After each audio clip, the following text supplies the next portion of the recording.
Hey friends, my name's Aaron Ciotti. Everybody calls me Ciotti. Welcome to Whoop Wednesday. I don't know. Your guess is as good as mine. Welcome. Greetings, cretins. We are going to be... What happened here? What happened here? There we go. That's a little better. We are going to be looking at a whole bunch of drift footage tonight. I'm just going to let it play as I get caught up on chat.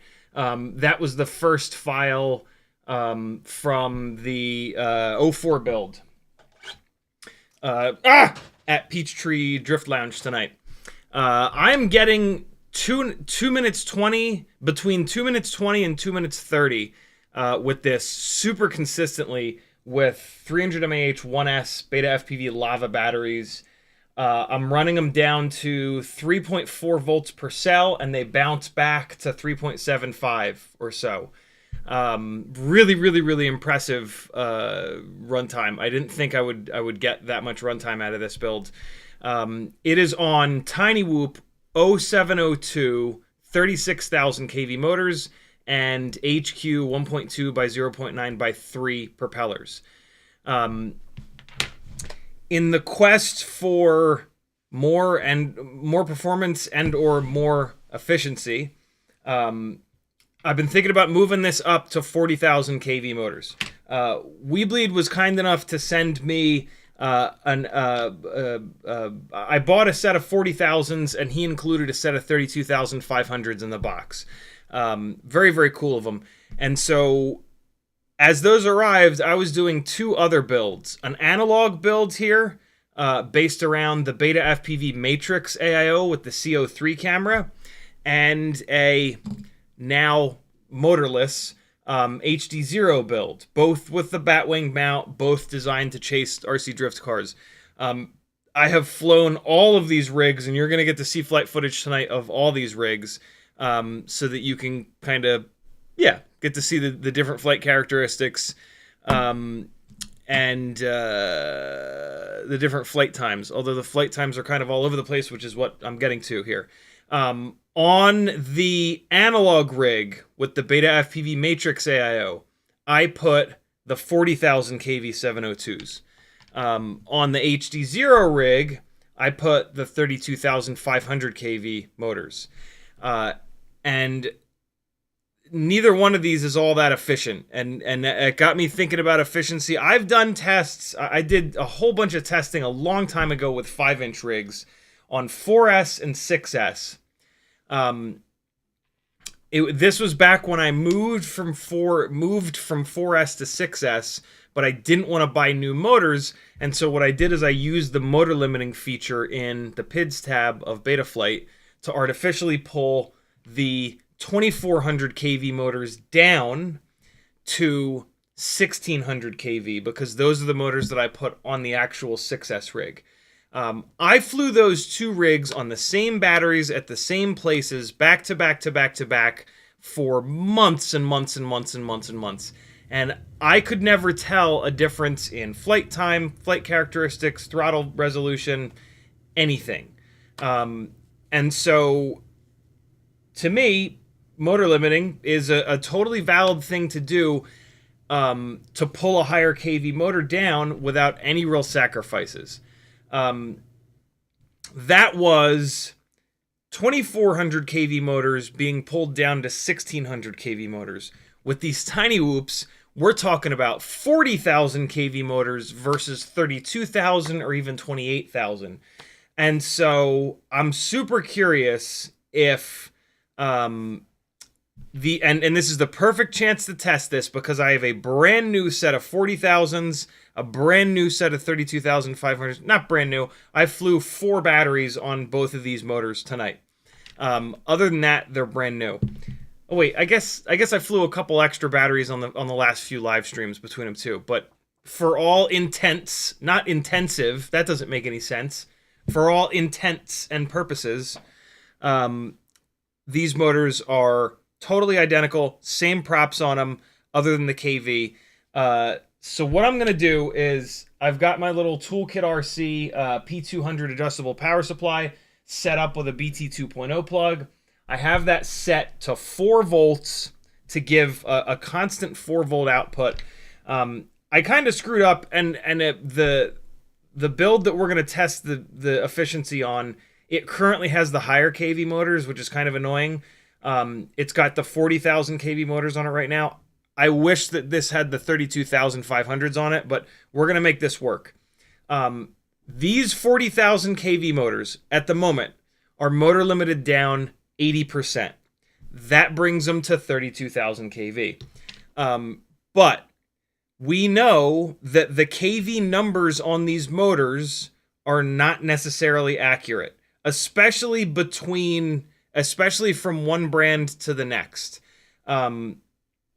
They should be pretty consistent within the same brand, which we're doing here, but just to add another layer of like kind of data and testing and whatever, I'm going to hook this thing up to a solid 4 volt power source, and we're going to go into Betaflight, and we're going to spin all 4 of these motors up slowly. I'm not taking the props off. We're going to spin them up slowly so that the thrust that they're making isn't really doing anything.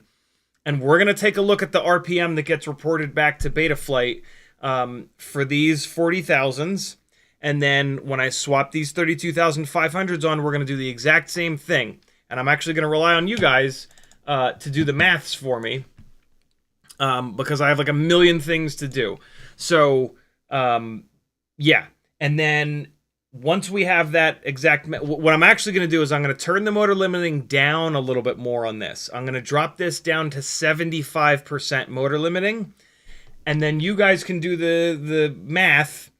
And when I put the lower KV motors on, we'll set the motor limiting at 95% or 93% or 92%, whatever the math says, right? Makes sense? That way we are actually limiting these motors the exact right amount. We're not relying on the KV markings on the motor bells, right? We're going to rely on the actual RPMs coming back into Betaflight to motor limit these things perfectly. And then I've got a bunch of 260 mAh batteries on the charger, and I've marked these batteries with individual markers: green, blue, gold, red, and then green, red, blue, red. we're going to run like 4 of these batteries around the basement, and we're going to look at the actual run times. And then I'm going to put those batteries back on the charger. We're going to let them charge all the way back up, and then we're going to run them again. The batteries are on the charger right now. They've been charging. They've just become fully charged. And so I have to do the flying now to get them back on the charger so that they charge up enough. So we're just diving straight into it tonight. If you want to hear your name, tag me in the chat, but I might miss a bunch of chat tonight. I'm going to try my best to get caught back up, but we're going straight into this. So the first thing that I'm going to do, this is the rig that's kind of being weird. Shout out to Brandon's Baked Beans. He is on my Discord. He's an awesome guy that hangs out in the chat a ton. He is an amazing black box ninja tuner, all the things. He's worked with the Betaflight devs before. Awesome guy. He will tune your rig for you with your black box logs for $1 a minute. That's a crazy good deal. Brandon has helped me dial this thing in a little bit to try to figure out why the hell the runtime is not there. The long and short of it is there's something going on roll. This Matrix AIO, it might not have the cleanest electrical system. So the context here is I have 2 analog RC drift car chasing rigs, super similar builds. But this one is on 40,000 kV motors, limited down to 80%. This one is actually on 28,500 kV motors. This is a little bit lighter at 100%. This is a little bit lighter. It's got the Runcam Nano 3. They're on the same props. Here's what's insane, though. This gets 5.5 minutes of runtime. This is only getting like 3 minutes. That's a bit much. Again, this is what got me thinking about KVs actually having more to do with runtime and efficiency than I'd previously thought.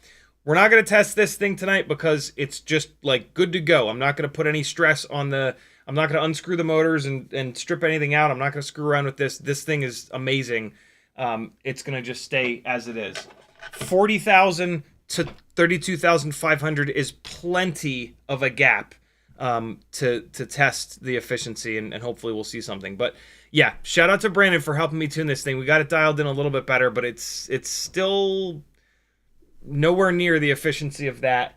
That rig is on a Happy Model 2G4 AIO, which, as I talk about all the time, is like kind of the best tiny whoop AIO ever.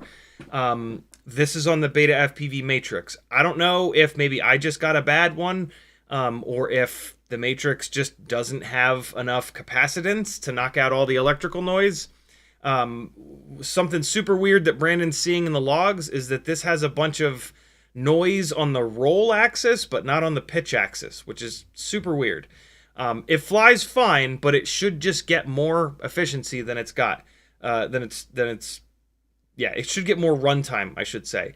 And so we're going to dive in. So let me hook this up to Betaflight, and I'm going to bring the motor limiting down a little bit extra, just so that if when we do the testing on the power supply, if we see like a huge difference in kV, we can get the motor limiting set perfectly between these two. Does that all make sense? Have I lost everyone? Nah, you guys are smart. You know what's up. All right. And there's the little dongle that you need for the Betaflight AIO. Okay, here we go. Come on. Betaflight configurator. And, all right. We're plugged in. Betaflight's coming up. And we're going to connect, and we're going to go to PID tuning. So motor output limit, we're going to come down to 75%. Again, just so that we have enough headroom for when we figure this out. Everything else is going to get left completely the same. Motor output limiting limits both your throttle and the PIDs. This little tooltip here is perfect. It's an absolutely perfect description of it. The reason why motor output limiting is so powerful is that you can put crazy high kV motors on a rig, and it's going to limit the PIDs down and your throttle down. so that you can have one motor that kind of does it all. You can either run multiple different voltages on that rig, or you can run a bunch of different propellers, right? Like really low pitch propellers where you turn the motor limiting up, really high pitch propellers where you turn the motor limiting down. It's super, super, super valuable. I've been using it on rigs for like 4 or 5 years, I think. And it's just really nice to buy a motor. What I always recommend is that you buy a motor that's too high of a kV and then motor limit it down a little bit. If at some point you need more power, you crank it up. If you need more efficiency and less power, you turn it down. If you buy a motor that's too low of a kV or just the exact right kV, you can never push it up beyond 100%. So always buy a motor that's a little bit higher kV than you need. On these RC drift car chasing rigs, we don't need 40,000 kV motors. But I've been assuming that the 40,000s aren't killing me on efficiency because I'm motor limiting them down. I'm super interested to see what's what. Okay. So, there's that. There's that. We're at 75%. Unplug this. We're going to wait to hook this thing up to the power supply to spin the motors up. Okay. Oh, I'm going to need that again. All right, so we got to dive right into flying here. I'm going to pull 1, 2, 3 batteries off the charger. They were all fully charged, and I have different color markers on all 3 of these so that I don't get confused. And we're going to run them, and we're going to see how long each one of these runs for. Somebody that's willing to type some things into the chat and tag me to help me out. Say, yes, I will do it. The first person to say, yes, I will do it. Your job is to type into the chat in one big message, please. The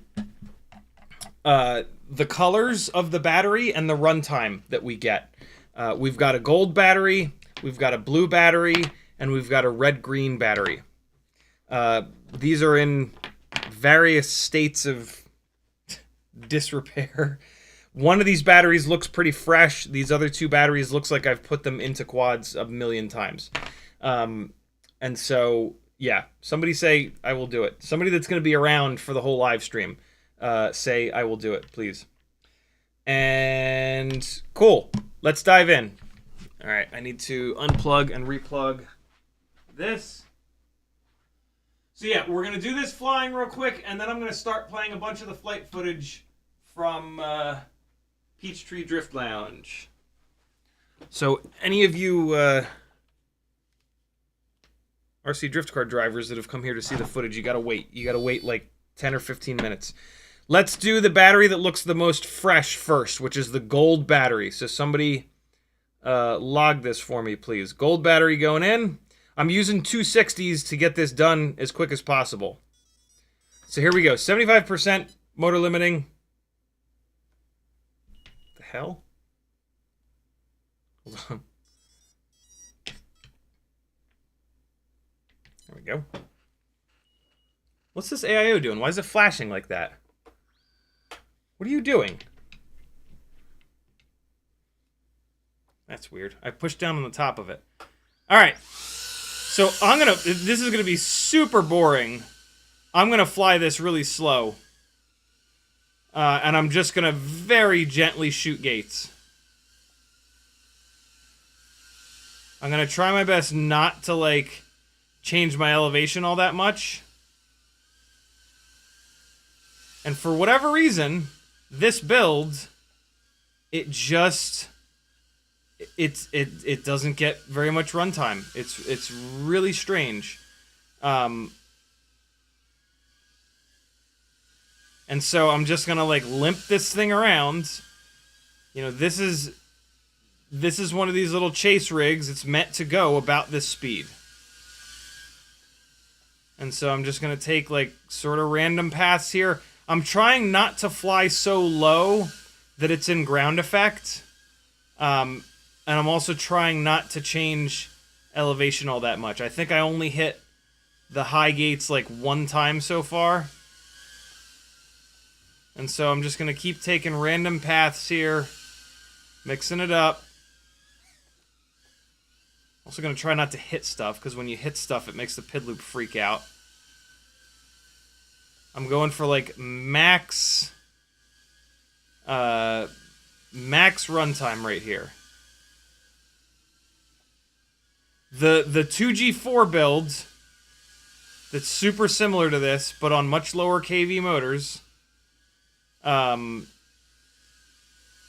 I said earlier, I've seen 5.5 minutes chasing the RC Drifts cars. That's insane. Why is that drawer open? I know why it's opened.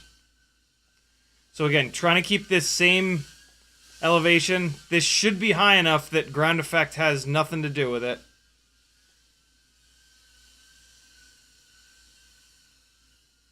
Oh God! Just caught the edge there. There we go. Low battery. Bring it in. 2 minutes and 15 seconds. Gold battery, 2 minutes and 15 seconds. Do me a favor, log the battery voltage too. 3.59. 2 minutes 15. Bounce back up to 3.6. Back down to 3.59, 3.6. Do 3.6. 2 minutes and gold battery, 2 minutes 15 seconds, 3.6. I'm gonna put this battery right back on the charger. And we will run it again once I've swapped the motors out. I have absolutely I don't understand why that runtime is so low. I really don't. This is now the blue marker battery, blue battery. Same cut. Oh, you piece of shit, Canon. Wait, no, gotta unplug this. If I'm gonna deal with this nonsense. The entire live stream, it was completely fine Monday. No problems whatsoever. Come on. Come on, you jerk. There it is. All right. Ready? Blue battery. Cjo's in charge. Thank you, dude. Here we go. So I went up high just for like a couple gates on that last battery. And then we dropped down low. And now I'm going to try to stay at this elevation the entire time.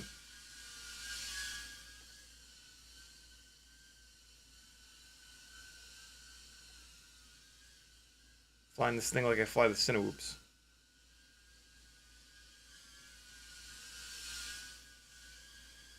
If you see the rig get kicked over here, it's this fan. There's this fan right here. It just kind of blows on it. Blah, blah, blah.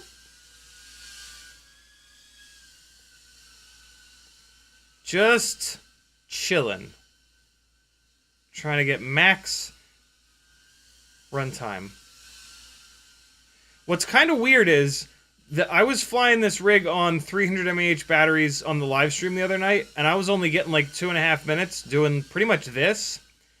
I flew this rig. I chased the drift cars around tonight, and I saw 3 minutes on one of the batteries. I guess maybe it was like a brand new battery or something like that, but that was super, super strange.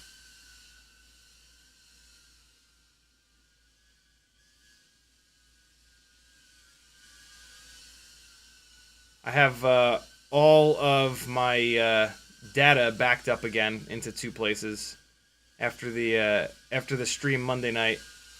I grabbed that entire 12 terabyte drive and copied it to the 2 8 terabyte drives. So those 2 drive failures that I have, in theory, I officially didn't lose any data, but I still low battery. Come back in, hurry! Minute and 56. It's so short. Minute and 56. The battery's bouncing back to 361, 362. See if it levels out there. Yeah. Blue battery, minute and 56, 3.63. Yeah, it's not going to go higher than 363. There it is. 3.63. Cool. Battery goes back on the charger. That was the blue battery. Last one here is the green and red battery. Green and red. Same thing real quick, and then we'll be done with the board to tiers part. I'll hook this thing up to the power supply. We'll run it through Betaflight, get that RPM real quick, and then we can move on. The reason, that core temperature warning right there is one of the other reasons that I think that this Matrix AIO might be jacked up. This is just an analog AIO. I forgot to shoot a couple high gates. So a couple high gates just like I did on the other one, and now we'll drop back down. Yeah, an analog VTX at, an analog AIO at 25 milliwatts. There's absolutely no reason for that to be giving a core temperature warning that fast. So I think there might be something wrong with this Matrix AIO. I did bash this thing pretty good when I was testing it, but nothing like the Mobula 6 2024 that I just absolutely hammered the balls out of when I was doing that durability testing, and it held up. So I don't know, man. Look, 2G4. Yes, it's a little expensive, but build yourself a nice tiny whoop. You deserve it. 2G4 is going to give you the best video output. What's all this video noise, by the way? Like, there are all kinds of... All right, we'll look at that in the flight footage. I flew both the Runcam Nano 3 2G4 rig tonight. Not much, though. I think I only got like a half a battery before one of the HQ ultralight propellers exploded. And I didn't have any backups. No, don't do that. Don't do that. Too low. Stay up here. There it is. Low battery.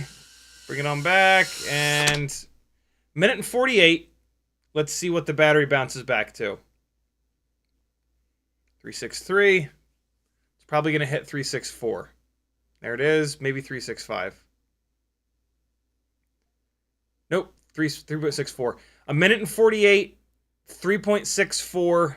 And this is the green and red battery. Thank you so much, Cijo. Cijo, can you write that down somewhere, because the chat is going to scroll so far up that we're going to lose it. Can you put that in like a notepad or something? And then, yeah.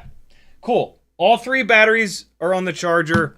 Next thing we're going to do is get some quick numbers on the RPM that this thing is pulling at, like, I'll do it at like 10%. Nice and slow, because I'm not going to pull these propellers off of these motors. And then we'll compare that to the 32,500s that I'm going to put on. All right? So, I've got this shit plugged in here. I'm going to pull this power supply forward. I'm going to plug USB-C in. Now, I'm going to take a solid, steady 4-volt power source. Plug that in. Actually, first, farts. First, let me connect to Betaflight. All right. There we go. All right, so it's got 4 volts right now, and it's not going to sag. Motors, and I'm going to zoom you guys in. And so we're going to go, I understand the risks, and we're just going to go shift up. Nope, shift right. Okay. What's happening? Oh. When I hit shift, it shuts it off. We're going to arrow up to 1100. That's 10% throttle. Nah, it's starting to make thrust already. Let's do 50. We'll do 1050. 5% throttle. And so we've got 53 to 5400. So I need somebody to average this out. So I'm seeing 4, 5, and 6. So 5500. Average that with 6, 7, and 8. So 5700. I'm seeing 7, 8. So 5700. And then It's going all the way up to 6,000. 58, 59 with so 5,900. So I think the average is 57, but somebody average those 4 out that I just called out, please. Why is this doing the average for us? I think Frank Nicholas just said. This might be the average. I think this is the average, yeah. So 56, 57. No, this is not the average. I think this is the lowest, maybe. Yeah, I think this is the average. Yeah, this is the average. So, perfect. That makes our life easy. So, this is bouncing up and down, and I'm seeing 5,500, 5,600, and 5,700. So, the average is 5,600. 5,600. Somebody write that in chat, please. 5,600. Cool? And that is without the motor limiting. The motor limiting does not apply to this. All right. Cijo, write that 5,600 down for me, please. Wherever you're writing stuff down. All right, cool. So, that's everything that we needed from these 40,000 kV motors. I now have to swap motors out, and we're going to do that again on the other rig. Somebody's going to do some math, and then we're going to set the motor limiting on these lower kV motors to probably like 95% or 94% or something like that. And then we're going to repeat that test. But right now, I'm going to start playing through a whole bunch of the flight footage from tonight because that's fun. And I'll get caught up on the chat and switch some motors over. And yeah, we'll do a little bit of myth busting here tonight. What do you think of that? I did some...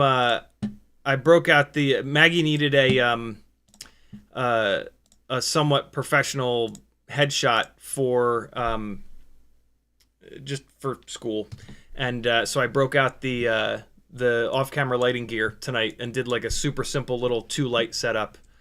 Came out pretty decent. I haven't played around with lighting in fucking years. I was somewhat happy that I remembered how to work the damn triggers. You can see the 2-light setup very simply by, like, as an example, this was the rim light in the back with no light modifier. It's doing this. The ambient light is the little bit of fill that we've got here, and then the key light is doing a lot of the work here up on the front right side in a big old softbox. So that was super fun. Like I said, I was just thrilled that I remembered how to use all the fucking gear. It has been so long since I shot stills.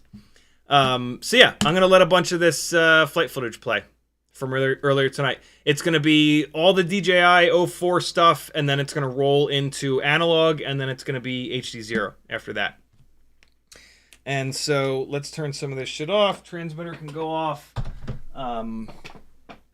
Those are all unedited. I haven't had a chance to put those into Lightroom yet. But one of the things I really fell in love with off-camera lighting is that you can create so much contrast by controlling the light and by having like 3 or 4 separate light sources. Right, the sun is 1. In this case, the rim light in the back left is 2, and then the key light in the big softbox front right, that's 3. Right, so I have 3 light sources.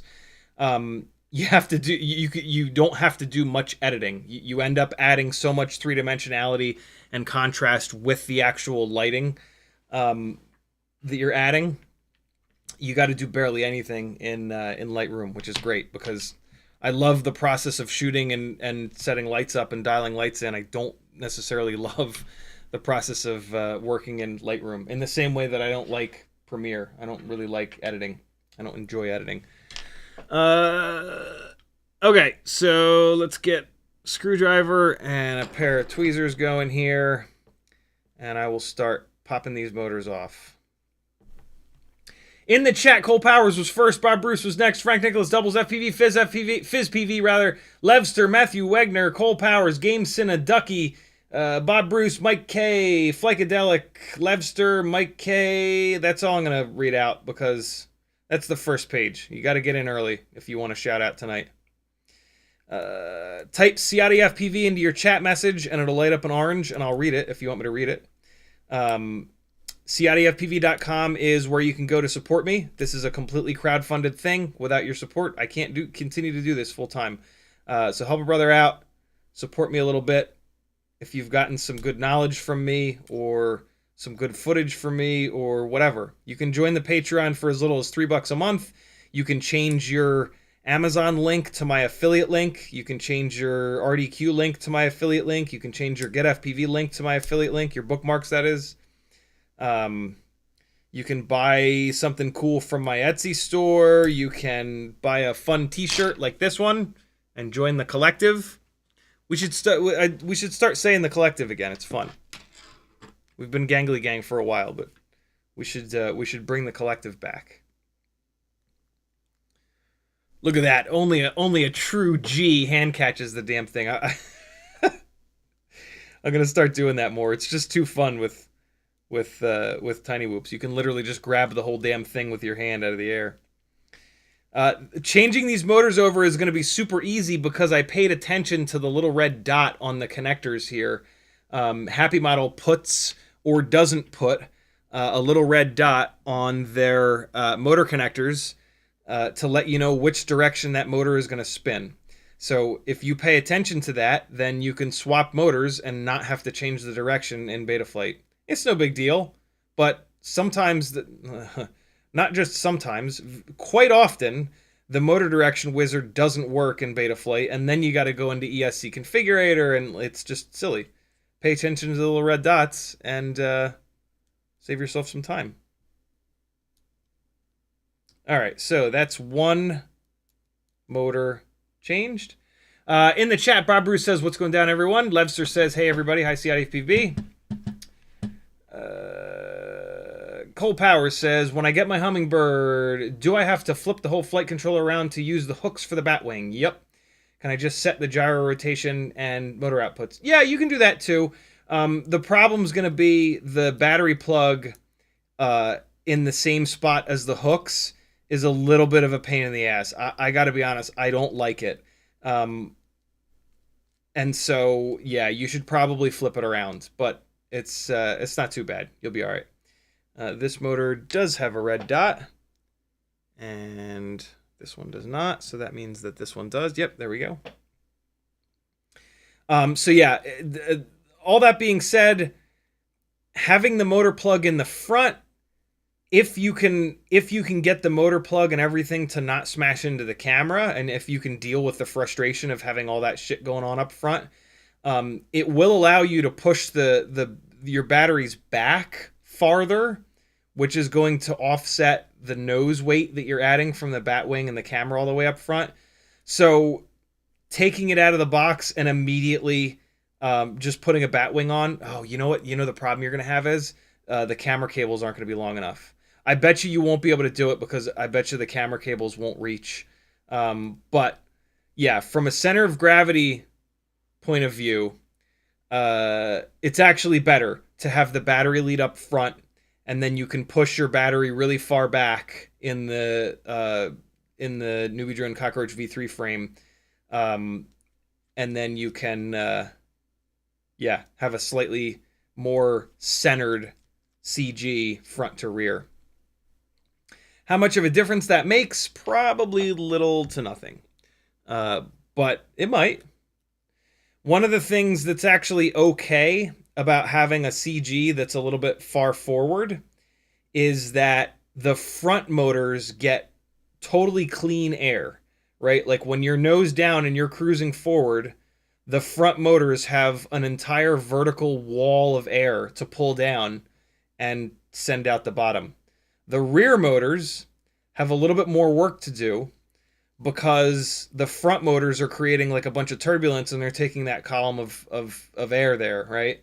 And so having your CG a little bit too far forward, the front motors are actually, they have less work to do sort of aerodynamically, and so it typically kind of evens out a little bit.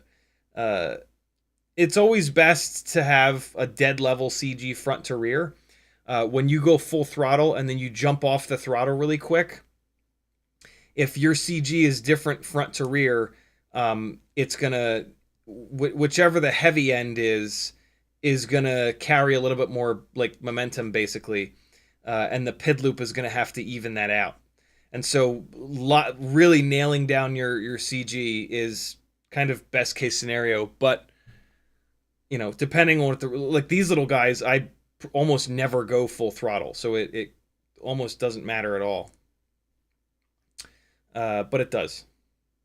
So always pay attention to CG. It does matter. The PID loop can do a lot, but think of it this way: the worse your CG is, the harder the PID loop is going to have to work, the more battery it's going to have to drain to every single time that the CG has a sort of a negative effect.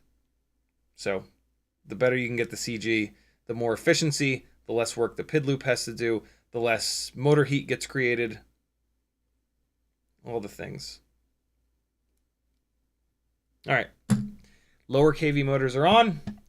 What else is happening in chat? Cole Power says, "When I get my we got that." Uriel says, "No, I'm not going to do this. It's too much drunk in 2 hours. I have to go to work." Levster says, "Wrap." Cole Power says, "Canon cam slightly to the right, please. That sliver of white on the left will drive me nuts." Hopefully I've fixed it by now. Render says, "That's the same setup I've got right now. The 32,000 kV better for AIO5 than 40, but not great." Cjo says, "I just get my quad to fly and send it. Sounds like we're doing nerd stuff." Cjo also says, "You're trusting my dyslexic ass with maths." Cole Powers says 32,500 kV equals 0.8125 to equal out with 40,000 kV. Motor limit of 81.25 would be perfect. That's if those numbers are accurate, which I have a feeling they're not. We're going to see in a little bit.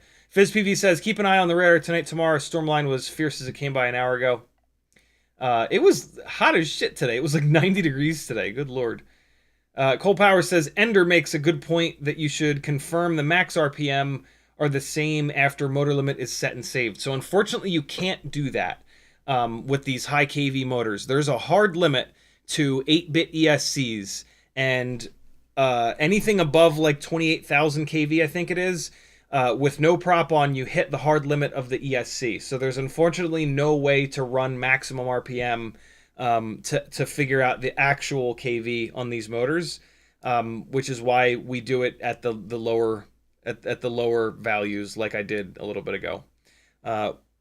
We'll see. I don't know. This is all kind of bro science, but this isn't quite as bad as bro science, but this is by no means like a full blown like myth busting session. Really, the long and short of it is going to be the batteries that we fly.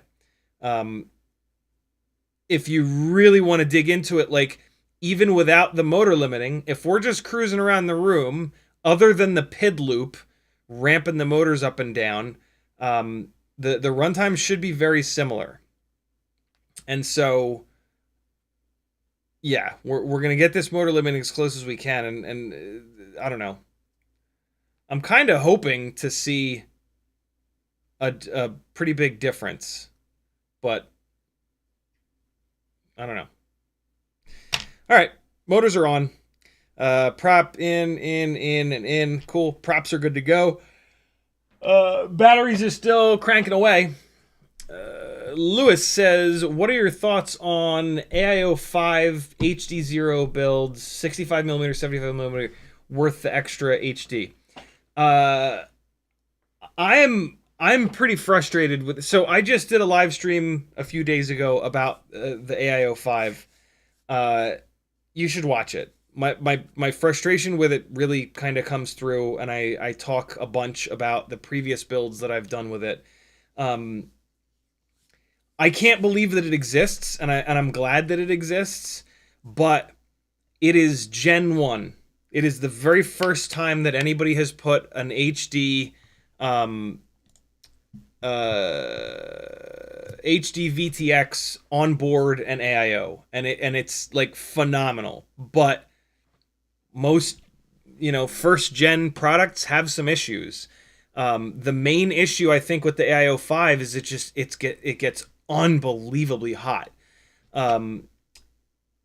And it's around 3 grams. You add about 3 grams. HDZero doesn't really work for freestyle, in my opinion. I love that it's low latency, but the range is a real issue. It's a lot more expensive than analog. Like, if I want super low latency, I'm just going to fly analog. It's a lot less expensive. It's like locked in. It's been made forever. There's a million different options. HDZero adds like all this complexity, and like I said, I love that it exists, but it's new. It's a new thing, right? Like 3 years ago, HDZero didn't exist, I think. And so, yeah, it's great for racing, where the extra weight doesn't matter versus analog. We saw a lot of racers go to HDZero, and now we've seen a bunch of them go back to analog. Like a 5-inch racing rig, it's I would be running, if I was racing 5-inch rigs, I would be running HDZero. Screw the extra money, screw the little bit of extra weight. It's better quality than analog. And racing is done right in front of yourself, so the range doesn't really matter. For freestyle, boy, the range and the penetration of the HD systems is really hard to ignore. And being able to see where you're going. The majority of my freestyle rigs are actually still on analog, but that's just because I don't really fly them all that often. HDZero on tiny whoops is really tough. It's really, really, really tough. It's 3 extra grams, which is a big deal.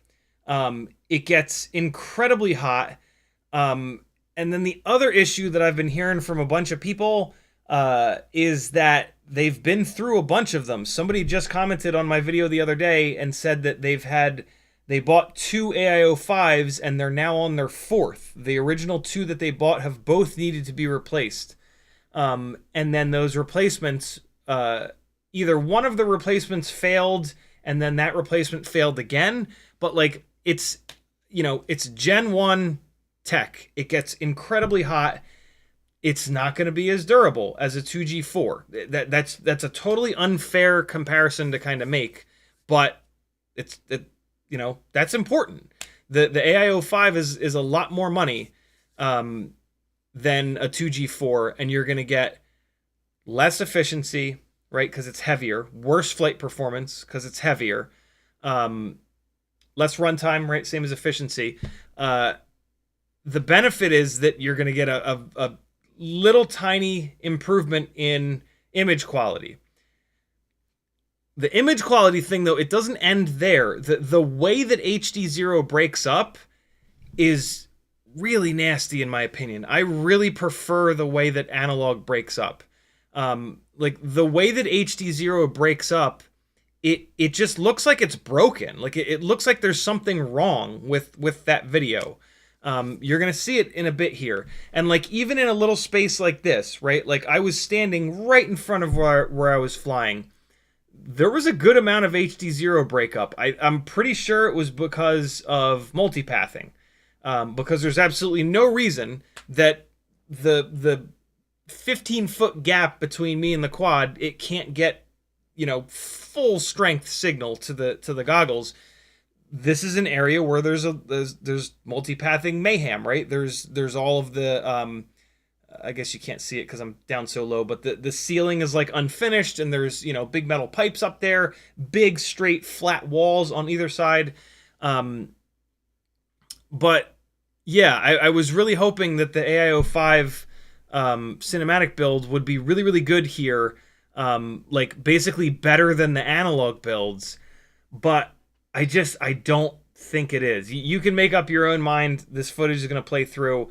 But yeah, I just don't know. like I said, I love that the AIO5 exists, and the HDZero team did an unbelievable job with it. But I just don't know what it's for. Other than you've spent the $500 or $600 on the HDZero goggles, and you'll be goddamned if you don't use the HDZero technology that's built into these. Nothing wrong with that. I didn't pay that much money for these goggles, but I did pay a good chunk of money for these goggles. I have put the AIO5 into like 4 different builds now, desperate to find a build where it really performs well and works really well. And so I'm right there with you. Like, I want the HDZero setup to work really good. It is absolutely gonna give you a little bit more image quality than analog. But like, you compare it to something like this, and it's just like, yeah, I mean, it's tough. It's the competition is unbelievably good. HDZero has an impossible task ahead of them. They have to compete with analog, which has been around forever and is like, there's so many options. It's gotten so good. We have these receiver modules that do the frame combining. It's insane how good analog is in 2025. And then we've got Walk Snail, which is really good, and now we've got O4, which is just stupid. This is ridiculous. This is 1080, 120 frames a second. Look at this.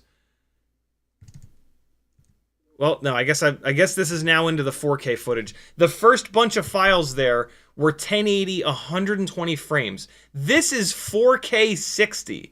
Like, that's ridiculous. An 8-gram camera and VTX shooting in 4K 60 is just stupid. That should not exist. But it does, and HDZero has to compete with it, and that's like brutal. So yeah, it's super tough. They're going up against, companies like DJI that has unlimited R&D budget, right? And Analog, which has just been around forever. So they have an incredibly difficult task. So yeah, I don't know, man. I don't know, Lewis. I don't know what is like the perfect build for an AIO5. If you've already got the goggles, I think the perfect AIO5 build is whatever build you're gonna fly the most. If you want to fly inside the house the most, then you want to do like the first AIO5 build that I did, which is like an indoor 65mm freestyle build. If you want to fly in your front yard a bunch, do a 75mm build with it. If you want to chase RC drift cars, do basically the exact build that I've got here, right? So whatever flying that you enjoy the most, or the flying that you want to start doing the most, put it in there. It works for all of those. It works for 1S75, for 65mm freestyle, for 65mm cinematic. Hell, you could even do like a 75mm cinematic build. So yeah, it doesn't seem to do any of these things. I was hoping that with like one of these builds, it would be like, yes, this is perfect. This is the perfect use of the AIO5. I've not had that experience. You don't get quite enough runtime with it because it's got this HD system that's pulling really hard on the battery. It gets really hot, which is kind of sketchy. It doesn't seem like it's all that durable. So I would maybe stay away from like a full tilt freestyle build with it that you're going to bash the shit out of, and go for more of like a kind of cinematic-ish build. But that's on you. I flew it in the freestyle setup pretty hard, and it didn't blow up on me. So yeah, it being fragile, it could be from it just running really hot all the time. It could just be random chance. The durability stuff is really hard to get a feel for. So the previous times that I'd chased these guys, I flew the O4 rig first because I was all excited about it, and then I started flying the analog rigs Today, I flew I flew 6 analog batteries, 4 HDZero batteries, and then I started flying the AIO4 rig. And oh my god, did I notice the latency. AIO4 has a very noticeable amount of latency if you fly a bunch of low latency stuff first and then the AIO4. I did get used to it, as you can see. You know, I was able to drop down and stay on these guys' doors pretty good. But if you're gonna go chase RC drift cars and you're doing it for fun rather than for footage, analog all day, or HDZero, but analog all day. It's way easier. These cars move around a lot. It's really hard to chase them. You need to do every single favor you possibly can for yourself, and the latency is going to have a big effect on that. So yeah, RC drift car chasing in analog is way easier than on AIO4. But I mean, you know, getting footage like this is well worth the sacrifice. And you do kind of sort of get used to it, but like you don't really get used to it, because like it's always going to be there. Like somebody changes directions and you have to react to that. A 25 or 30 millisecond difference really matters, and like getting used to it is basically just you anticipating what they're going to do. And that's all fine and dandy when they hit the perfect line every single time, but that's not really what happens, right? Like unless you're chasing like the absolute best drivers in the world, and these guys are incredibly good, but they're, you know, this is hard. Like what these guys are doing is unbelievably difficult, and like mistakes happen and they bounce off the guardrail, and as soon as that kind of shit happens, like you have to react to that. And so like, you know, getting used to latency is, I hate when people talk about that. I hate when people defend digital by saying like, oh yeah, you get used to it and it doesn't matter. That is so not true. Unless you're flying like a predetermined path over and over and over and over again, where nothing changes and nobody walks out in front of you, then latency absolutely matters. Absolutely. So yeah. There's that. I think this is the end of the AIO4 flight footage. I think we're going to dive into analog here. Here we go. So this is the Matrix, the Betaflight Matrix AIO'd CO3 camera'd analog build. And I think, yeah, I'm just dialing in the throttle expo, and now it's good to go. So this is through a rapid fire receiver module, so it's doing the frame combining to try to get rid of as much of the multipathing as possible. CO3 camera is looking really nice, but we've still got a bunch of garbage, right? We've still got the analog flashing and whatnot. You know, putting an 80s song over something like this is like the best way to make it more viewable, like I've done in the edits in the past. And it's kind of cool. I kind of wish that I'd brought the camcorder with me, but maybe I'll bring it next week and get some B-roll. Or maybe I just don't do an edit with this footage. We'll see. Oh, I forgot to mention, I posted in these guys' group chat. I was like, hey, how many people have 86 bodies? And a bunch of people replied, because there's a song... what the hell's this song called? There's a song where in the beginning they mention I think it's pulled from Initial D, or maybe not, but they mention Trueno at the beginning of the song, and Trueno is one of the body styles of AE86. The song is Takumi Drift. I can play like a second of it. Hold on. Hold on. Oh god, that ain't it.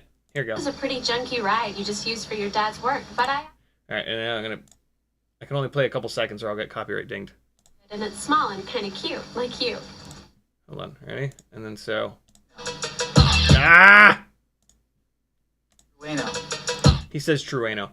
And so I'm going to do an edit with probably with all the 04 footage of just the 3 true Anos, AE86s that were here. So I'm kind of excited about that. And look at this, man. Somebody's got a fucking a new guy. I hadn't seen him before. He's got a NB1 Miata body, which was amazing. That's the same. That's what I have. I mean, sort of. If I ever get it back, which I probably won't. But yeah, that's pretty close to my Miata, just with a hardtop. I sold the hardtop with mine, though. I got $2,000 for that hardtop. I paid $5,500 for the car. I sold the black hardtop for $2,000. I got a night, yeah. And that, the car, shit, when I got the car, it only had like 70,000 miles on it. I basically paid $3,500. And it had like all kinds of parts on it. Intake, exhaust, Tane flex coilovers. This was back in the 2000s, though, when Miatas were still really cheap. So yeah, here you go. Here's the Matrix rig. I was getting 3 minutes of runtime chasing these guys around, which was super weird. I don't get that runtime flying this thing around in the basement. I have no idea why. But yeah, this is what that little Matrix rig does. Very fun to fly. Very, very, very fun to fly. Nice and lightweight. Super low latency because it's analog. Yeah, just an absolute blast. Let me keep going on chat here. Oh, shit. YouTube just did the thing and scrolled me to the bottom. Scroll up and find my place real quick here. Coal Power set. No, we got that. Frank Nicholas says, isn't the average on the far right above the master slider? Yeah, good call, Frank. I'd never seen that there before. Cjo says, myth busting makes me feel good.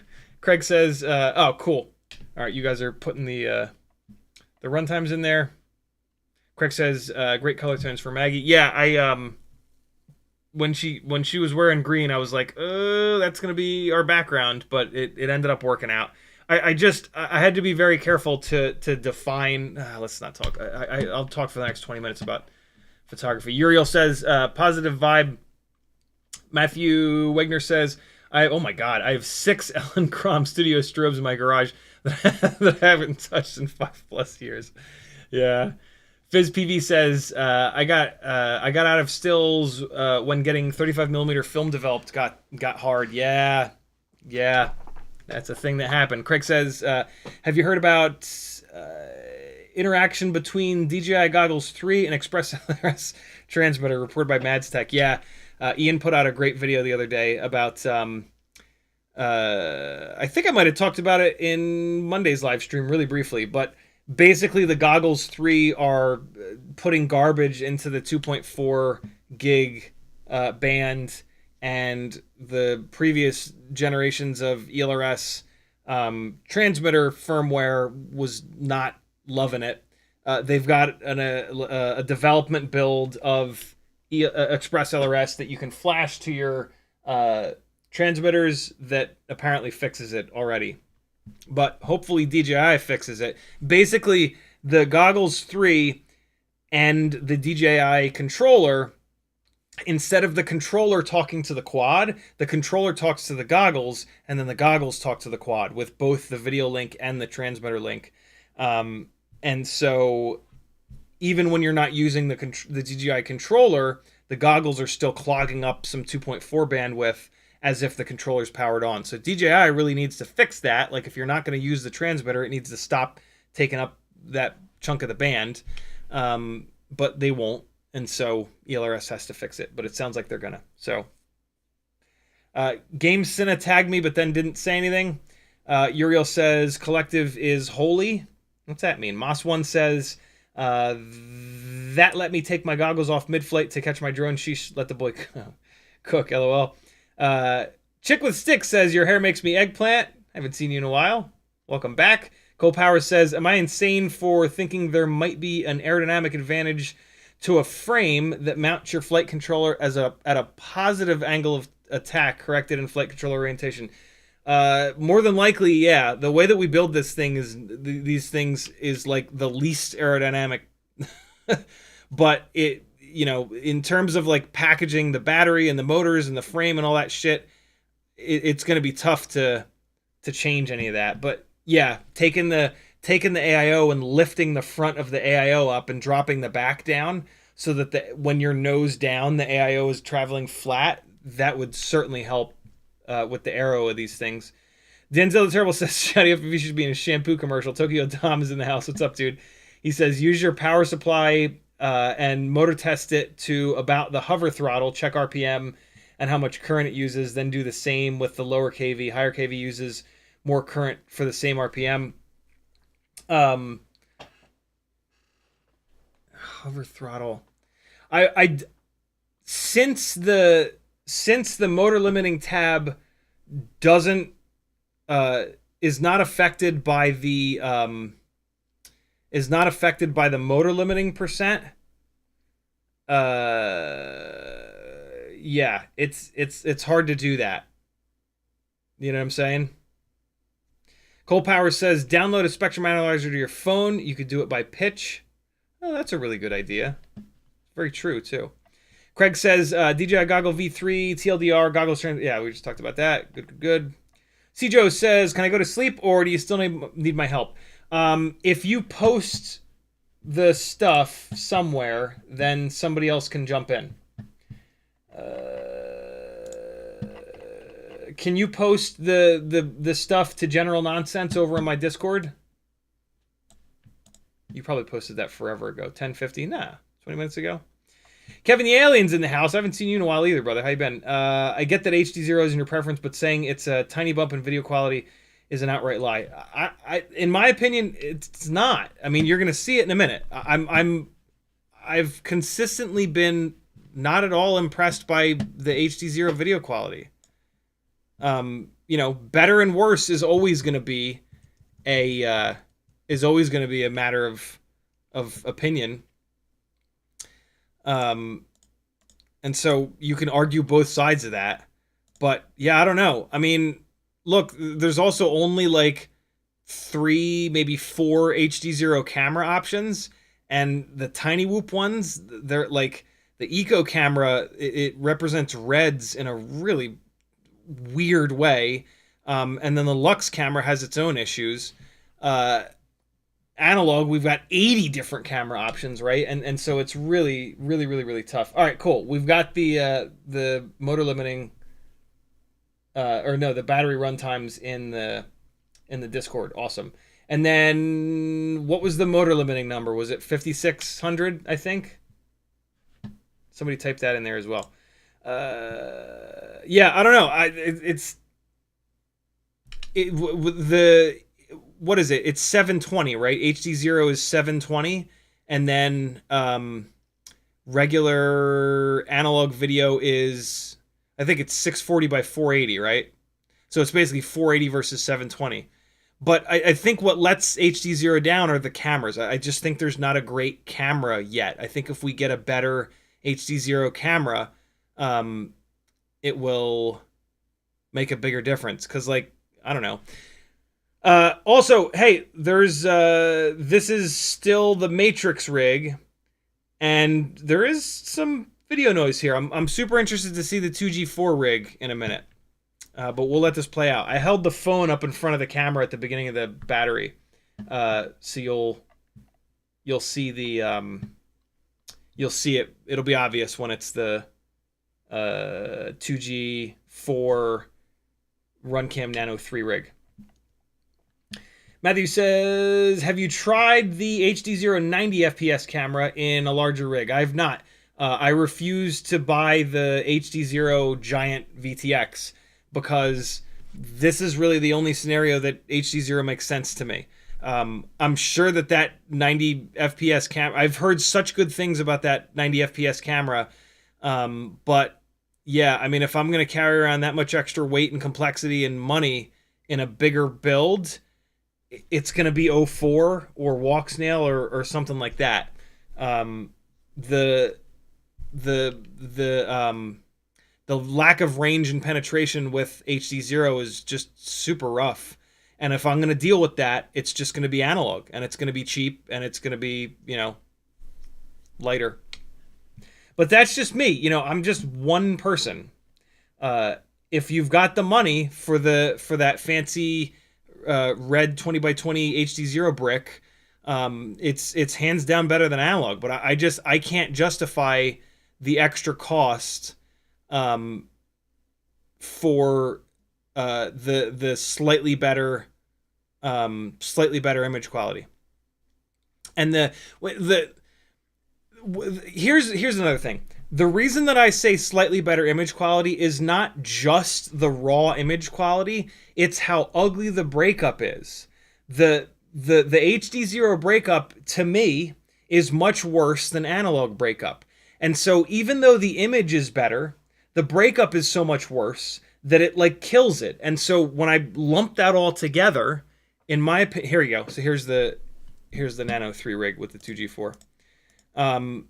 Yeah, when you lump that all together, which is the full experience of looking at it right through the goggles, I'm the HDZero actual image quality that you have to fly through, which is what matters, right? Being able to see where you're going. It's not much better. But again, I'm just one person.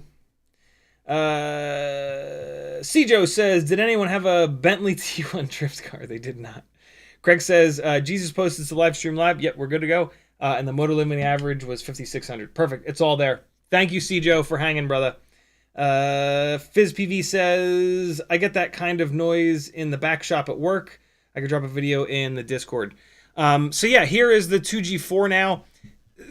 I guess there's still some video noise. What do you guys think? The Matrix rig versus the 2G4 Runcam Nano 3 rig. We've done camera testing in the past, and everybody loved the CO3 camera. I really like this Runcam Nano 3 camera. So this is where one of the ultralight props exploded. So that's all we've got from the Runcam Nano 3 2G4 rig. What do you guys think in terms of analog video quality? I kind of think it doesn't matter. I don't think there's enough of a difference between this and the last few files that played for it to really matter. That's kind of been my whole deal with the Runcam Nano 3 for the whole time here is that, like, yeah, there are cameras that look better, but it then goes through analog and it looks like hell anyway. The Runcam Nano 3 is the lightest weight FPV camera we've ever had. It works in the best canopy that we've ever had, and so it's my, go-to. All right, cool. So there's going to be... All right, so yeah, we're going to go right to the next file. So now we're into HDZero. Yes, right now, with no breakup whatsoever, this absolutely looks better. But as soon as I get out there and these blocks start showing up, I just think it's awful. Those blocks it looks broken. It just looks broken. But absolutely, this image quality is significantly better than analog, for sure. But this is me standing 5 feet away. As soon as you start to fly this thing outside behind trees, bounce the signal off walls and stuff, these blocks, for me, they make it really hard to fly. But again, that's me. I'm really surprised how much breakup there is. I really wish that there wasn't this much breakup. At some point, I unscrewed two of the 4 antennas, old school tiny whoop style, in hopes that like the two SMAs with no antennas would only get the strongest signal. It didn't seem to make any difference whatsoever. But watching this bat in the goggles, I didn't think there was as much of a difference. Looking at this now, this is pretty good. If I can get the runtime where I want it on this AIO5 rig,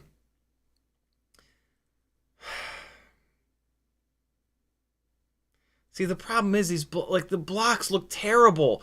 Like with the analog flight footage, I can put an 80s song to it, and it has that like old school vibe. What vibe does this have with these squares all over the place? Like, how is this?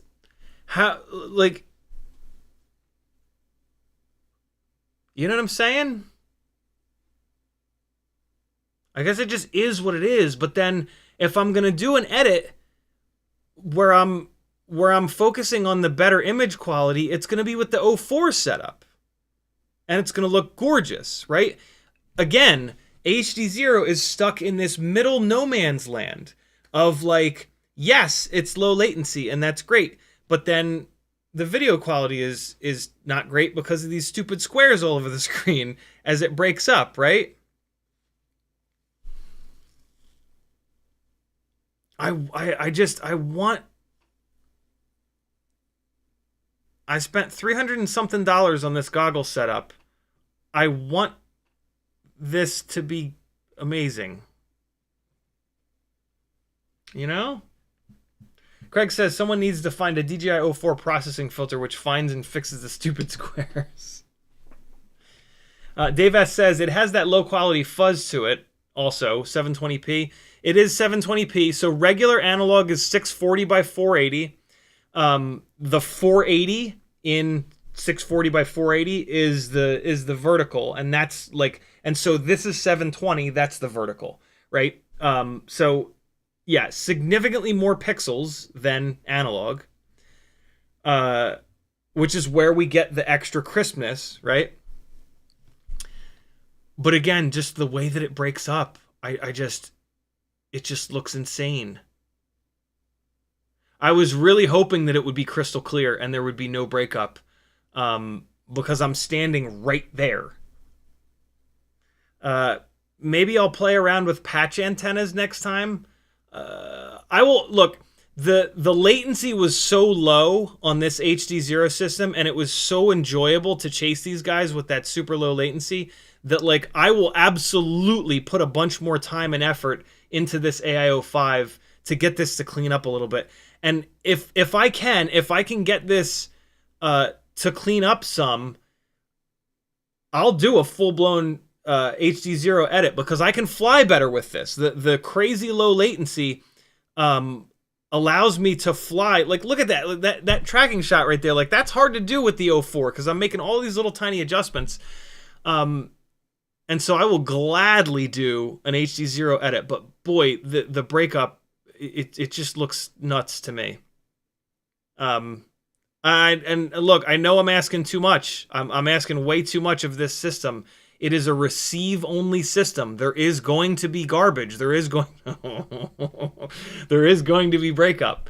But like the other options that I have, you know, I've got this analog option, which has a really cool old-school vibe to it and the nice low latency. And then I've got the digital options, which look absolutely gorgeous. Right? I would rather use one of those. Moss1 says the 2G4 has a bit more noise. Is it an older AIO? It is an older AIO, but that shouldn't have anything to do with it. Cjo says, actually, I got one thing to say. You can buy a 5-watt analog VTX with a camera for less than the HDZero Freestyle. Yeah. Yeah. Spontaneous Sportsman says, I like the 2G4 video better. That's pretty cool. What else do we have? Capital C says, it looks good. I've heard that some people have gotten rid of the breakup with an AI video upscaler, but that's a bit of extra work. Yeah, I forgot about that. There was that like 2-month period where everybody was all hot on the AI video upscalers. I didn't dive into them. Tokyo Dime says, compare HDZero 720 to Walksnail or DJI 720. It's not the resolution. It's as if it's 540p upscaled. That's a really good way of putting it, dude. That's a really, really, really good way of putting it. Yeah, Walksnail is 720 as well, and it looks so much better than this. Yeah, that's a really good point, man. The HDZero video quality, it really does. It doesn't look like 720. 720 can look really good. This absolutely looks more like 540. 540 being in, but so analog is basically 480p, And then so 540 is right in between 720p and 480. You know what I mean? Totally what this looks like. And like for a while I thought like, oh, this just needs contrast pushed into it. Like it doesn't look good because it just needs contrast. But like look over here. These blacks are black. These whites, I mean, this is kind of unfair because it's the direct light source, but like the whites are white. I am going to do an HDZero edit for sure. And I don't know what I'm going to be able to do. I don't know if pushing contrast in is going to help this. It's just kind of foggy. I think it's the cameras. I think the HDZero cameras are just not. They're Gen 1. They're Gen 1 cameras, and so they're not like refined enough yet. I hope that moving forward we'll get some better camera options for HDZero, because there's just this weird, like, it's almost like there's a lack of contrast in the mid. So the histogram is the thing that we use in photography to look at where all the different brightness values sit. And all the way over here is all the darkest values, all the way over here are all the brightest values, and then everything in between. And what the HDZero cameras look like is that in the middle of the histogram, it looks like we need a bunch more contrast just in the middle. We have the darkest darks, we have the brightest brights. Like when you turn the contrast slider up, it takes everything and it pushes everything out. And so the darkest darks are going to clip, and the brightest brights are going to clip. In Photoshop, we have highlights. Well, in Premiere as well, we have highlights and shadows, and they just grab those shadows and pull them up, and they grab the highlights and pull them down. And so that is the editing that I'll be doing to the HDZero footage in Premiere. Is I'll be cranking the shit out of the contrast to try to take this middle, where it's all foggy, all these grays, they're all foggy. I'm going to try to pull that middle, and then that's going to push these, and then I'm going to try to pull these back. And we'll see. I'm super interested what that will do. Because like I feel like there's potential here. If I can figure out how to get less random squares all over the place. Look how good this looks. Ready? When I point this towards the mural, like there's some there's some really nice detail in here. Right? Like look at that. There's potential for this. It just it needs some extra loving. You know? Where am I at in chat? Matthew Wagner says, I fly HDZero, and the thing I like about its breakup is that it punches local holes without any global image glitching. That's true. Yeah. But a good analog VTX and receiver kind of does the same thing. Hey, there's all the footage. Cool. I got through all the footage. Hey, the batteries are uncharging. Really quick, do I have Premiere opened? I don't have Premiere open. On another live stream, we'll dump the HDZero footage in. We'll crank the contrast. We'll see what we can do with it. But it's 11:25 already. Fuck it. Let's do it real quick.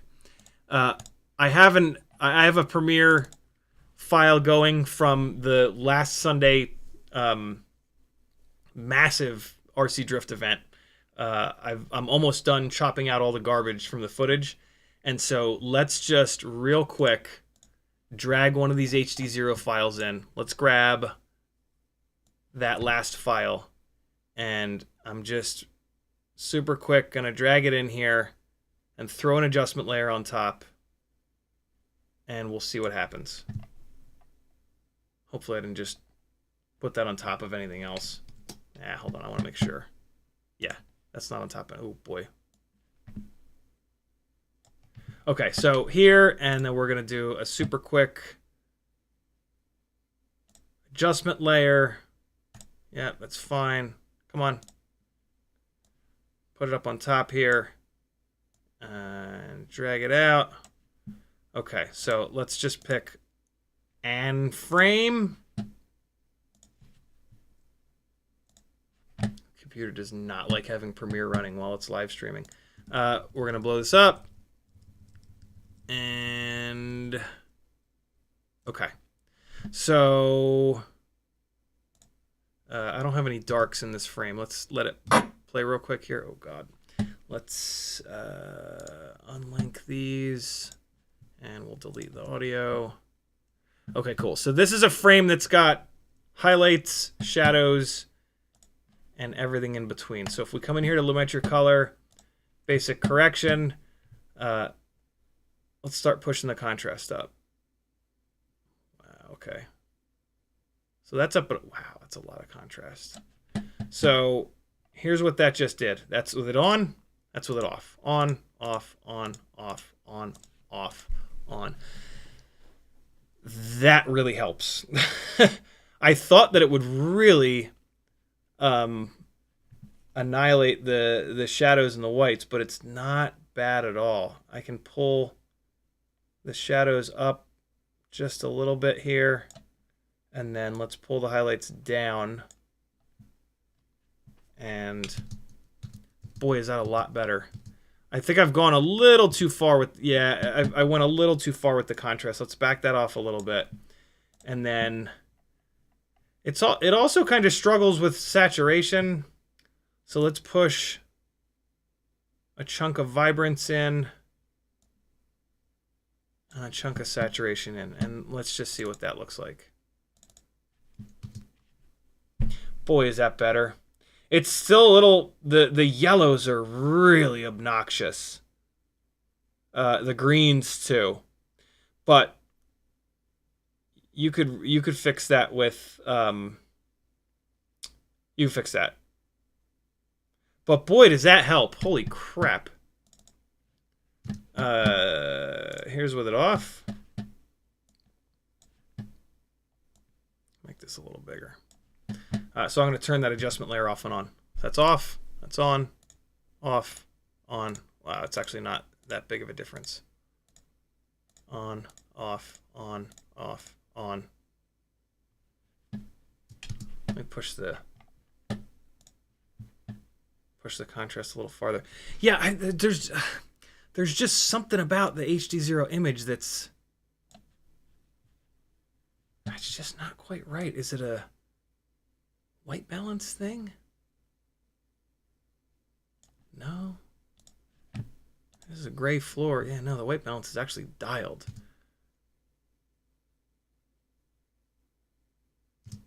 Huh. Yeah, I don't know. I don't know. It is 60 frames a second, which is really nice. Frame, frame, frame, frame, frame, frame, frame, frame, frame, frame, frame, frame, frame. Just like analog, though. Analog is also 60 frames a second.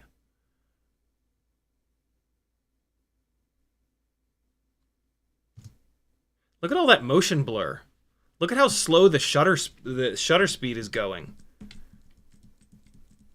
That's wild. Usually these FPV cameras will go up to crazy ISOs and they'll really get rid of most motion blur. But this Lux camera is really slowing its shutter speed down quite a bit. Lots of motion blur. Look at that. Huh. That's pretty cool. I wonder if it's just running at 1/60th of a... I wonder if it's just like locked at 1/60th of a second and just moving the ISO up and down.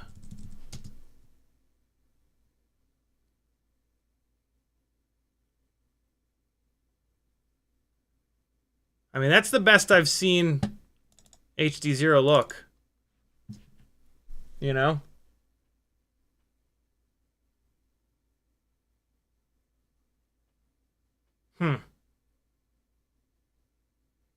Problem is 04. 04 looks 1,000 times better. Yeah. Oh.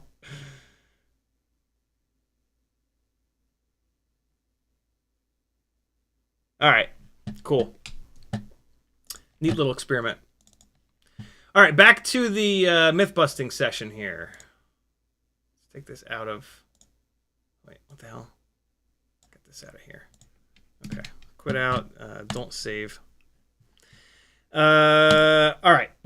Oh, has this been playing the whole time? That's one of the reasons why the computer was struggling. Let's... First things first, we've got the higher kV motors. We're gonna make this comparison at 4 volts. And then you guys are going to do some math because I don't know how to do it. Hold on. Hold on. I'm doing this all out of order. I got to plug this in. So, on the other motors, we were at 75% motor. Somebody that is good at math. Listen, ready? I need to type me if you're good at math. Hopefully there's more than one, so that you can check each other. Because I think this might be a confusing math issue. On the other rig, when I flew it, it was on the other motors, it was at 40,000 kV. They were motor limited down to 75%. We went into the motors tab, and the average for all 4 motors was 5,600 RPM. That's without the motor limiting, though. The motor limiting does not apply to the motors tab. All right, we're going to do that same thing with these 32,500 kV motors. It doesn't really matter what kV these motors are. I'm going to run it up. We're going to look at that number. And then what I need you to tell me, you good math people, is what I need to set the motor limiting at for these 32,500 kV motors to achieve the exact same RPM. Cool? Hopefully that makes sense. Does it make sense? I hope so. Here we go. We got it in there. Oh, did I quit out of Betaflight? What a jackass. Come on, Betaflight. Go faster. Here we go. All right. Hey. Oh, it helps if you plug the USB-C into the little dongle boy. All right. Here we go. Connect. Motors tab. And zoom you guys in. And understand the risks. Up to 50% we go. At 50%, we are bouncing between 4,500, 4,600, and 4,700. So 4,600 kV. So the 40,000 kV motors were turning 5,600 RPM average. These are turning 4,600 RPM average.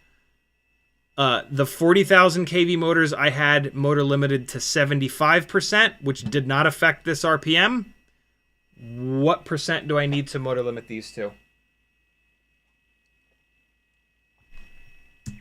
I hope I did this in a way that math is possible. I think it might be, right? I think it might be.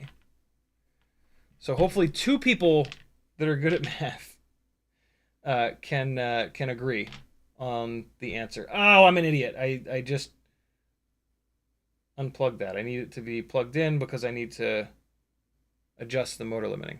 Craig says not sure, thinking. Oh,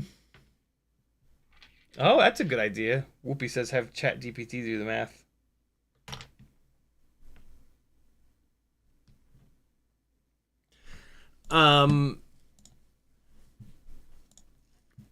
So yeah, 75% motor output limiting I don't need. I have a feeling it's going to be 90. I want this at 95%.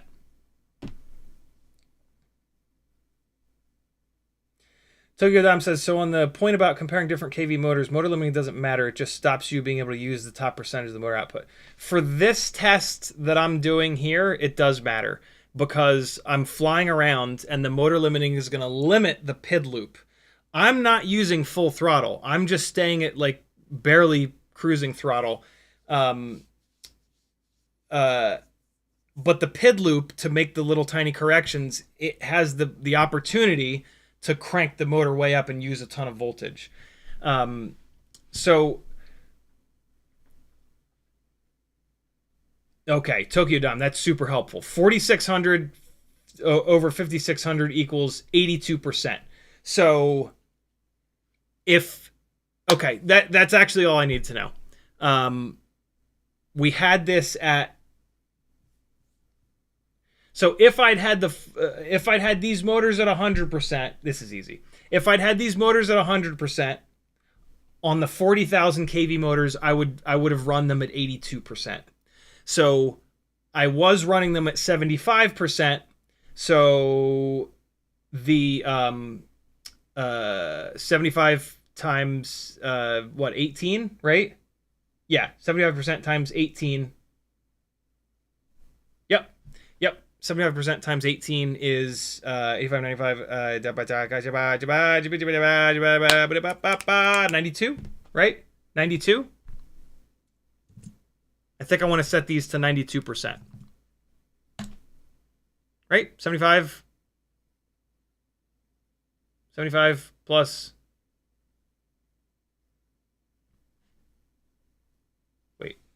82%, 18.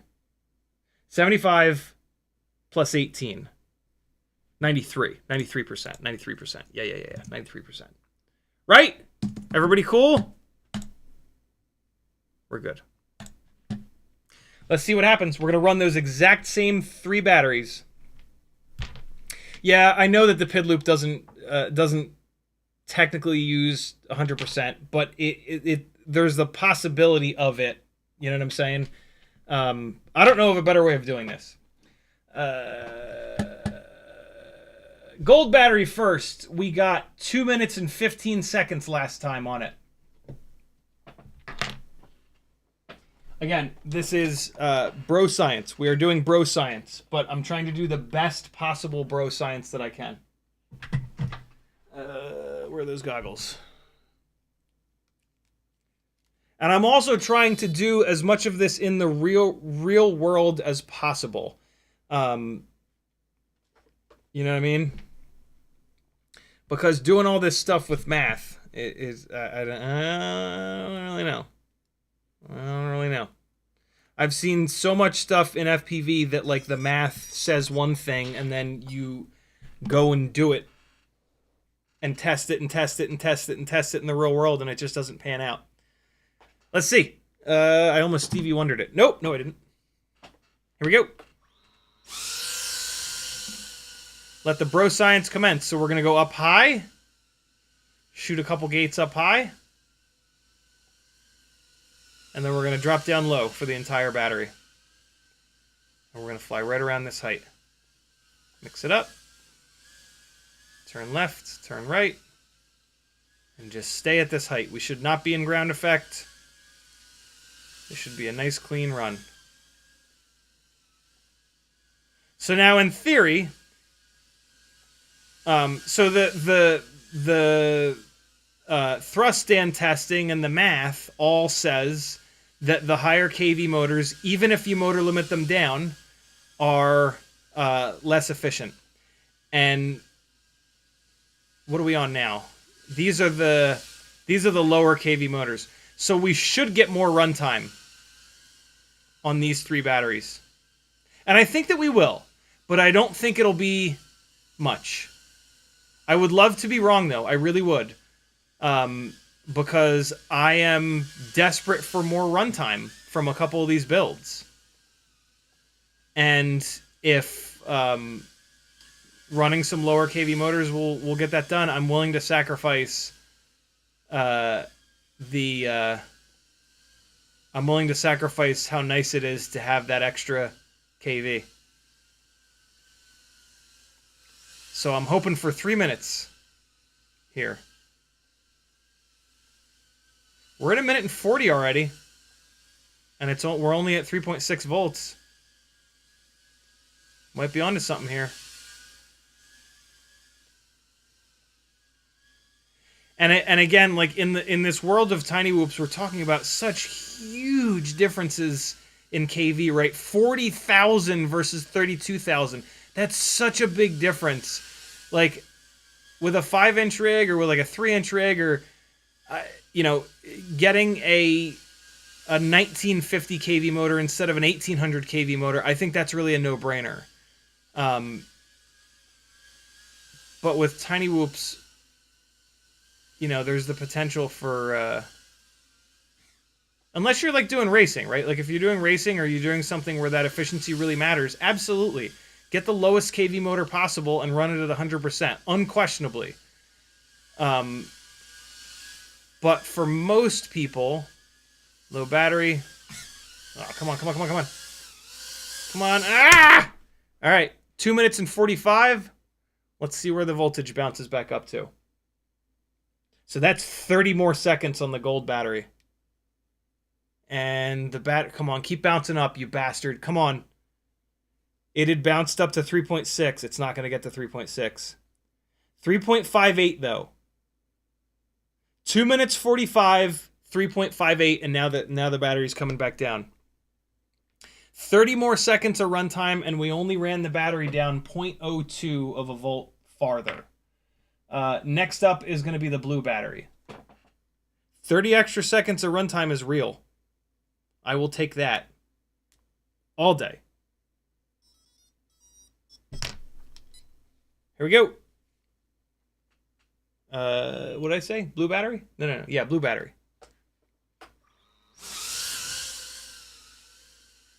Up high, couple gates.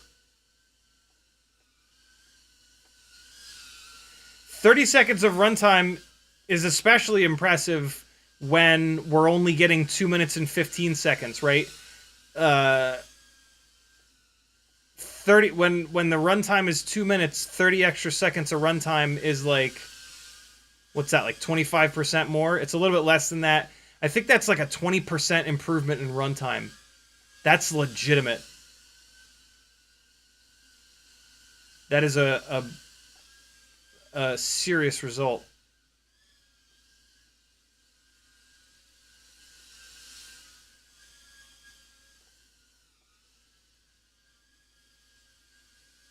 The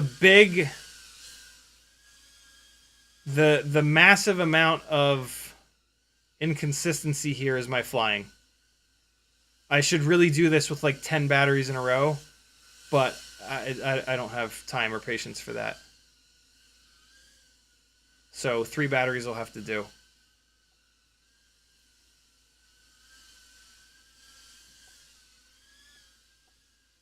I really like having these rigs on the 40,000 kV motors because every once in a while I'll fly these outside and I'll crank them up to 100% and they're a fucking blast outside. With a 32,000 kV happy model motor, it's not going to be nearly as fun to fly outside. But that's okay. I kind of like the idea of these builds only being flown to chase the RC drift cars so they never get like stuck in trees or like crash really fucking hard, you know? So that's okay. But like for people that aren't going to have 15 fucking tiny whoops, look, 40,000 kV motors and then you motor limit them down and you change batteries a little bit more often. That's the move as far as I'm concerned. Blue battery, 2 minutes and 15. Oh, okay. So it was 1 minute and 56. Call it 1 minute and 55. So 20 extra seconds of runtime here. Bouncing back up to 3.61. Get up to 3.63, you bastard. Nope, 3.61. Same deal. I ran the battery down 0.02 lower. So 3.61. 2 minutes 15, 3.61. If anybody's keeping track for me. So 30 extra seconds of runtime, 20 extra seconds of runtime. And now for the red and green battery. That's really what matters, is that that number. How much extra runtime? And so you get to decide, is at this point, an average of 25 seconds of extra runtime worth having a motor that you have to run at 100% and that you can't have a bunch of extra power. That's funny. Last time the core temperature did the same thing. Couple gates up high. And we drop down low.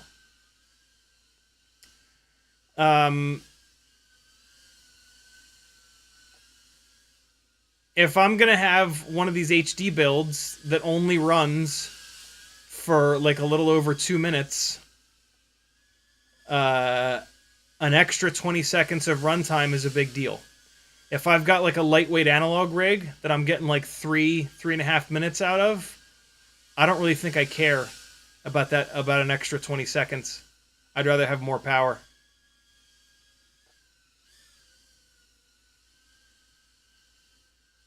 This VTX is flashing. I feel like this Matrix AIO might be on its way out, which is super annoying because I haven't really put many batteries through this, and I was really hoping that this would be an alternative to the 2G4. And like, you know, sample size of 1, right? So I could have just gotten a bad one. But in the past, when I've bought a 2G4, you know what they don't do? Any of this bullshit. Like, I don't think I ever got a single 2G4 that had issues within like 100 batteries. And I'm probably only like 30 batteries into this Matrix AIO. And it's flashing. What the hell? Whoa.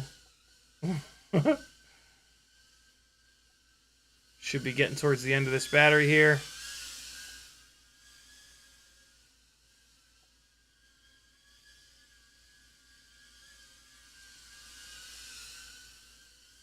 Oh God, why did I do that? Oh, it's hanging in there.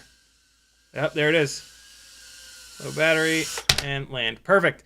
2 minutes and 14 versus 1 minute and 48.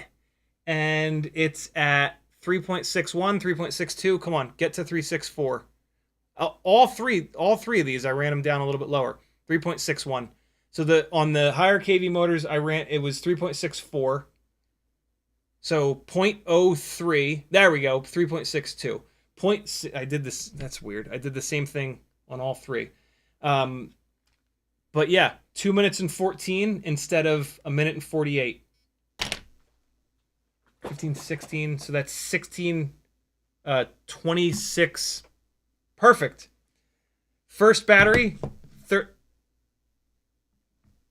Shit. Were you guys writing that down? What was the first battery? Was it 20 extra seconds of runtime or was it 30 extra seconds of runtime? Well, you guys are doing it in live stream live, eh? Here we go. Okay. So yeah. Perfect. 3 batteries. First battery, 30 extra seconds of runtime. All 3 batteries, I took 0.02 extra volts out of each battery. First battery, 30 extra seconds of runtime. Second battery, 20 extra seconds of runtime. Third battery, 26 seconds of extra runtime. So it averages right out to 25 extra seconds of runtime between a 32,500 kV motor and a 40,000 kV motor. That's not nothing, but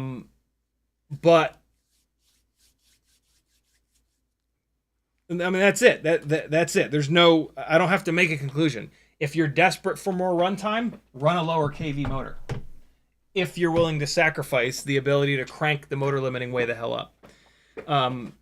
The motor limiting on the 32,500s was 18% higher, which is what the math told us to do from the RPM feedback coming through Betaflight.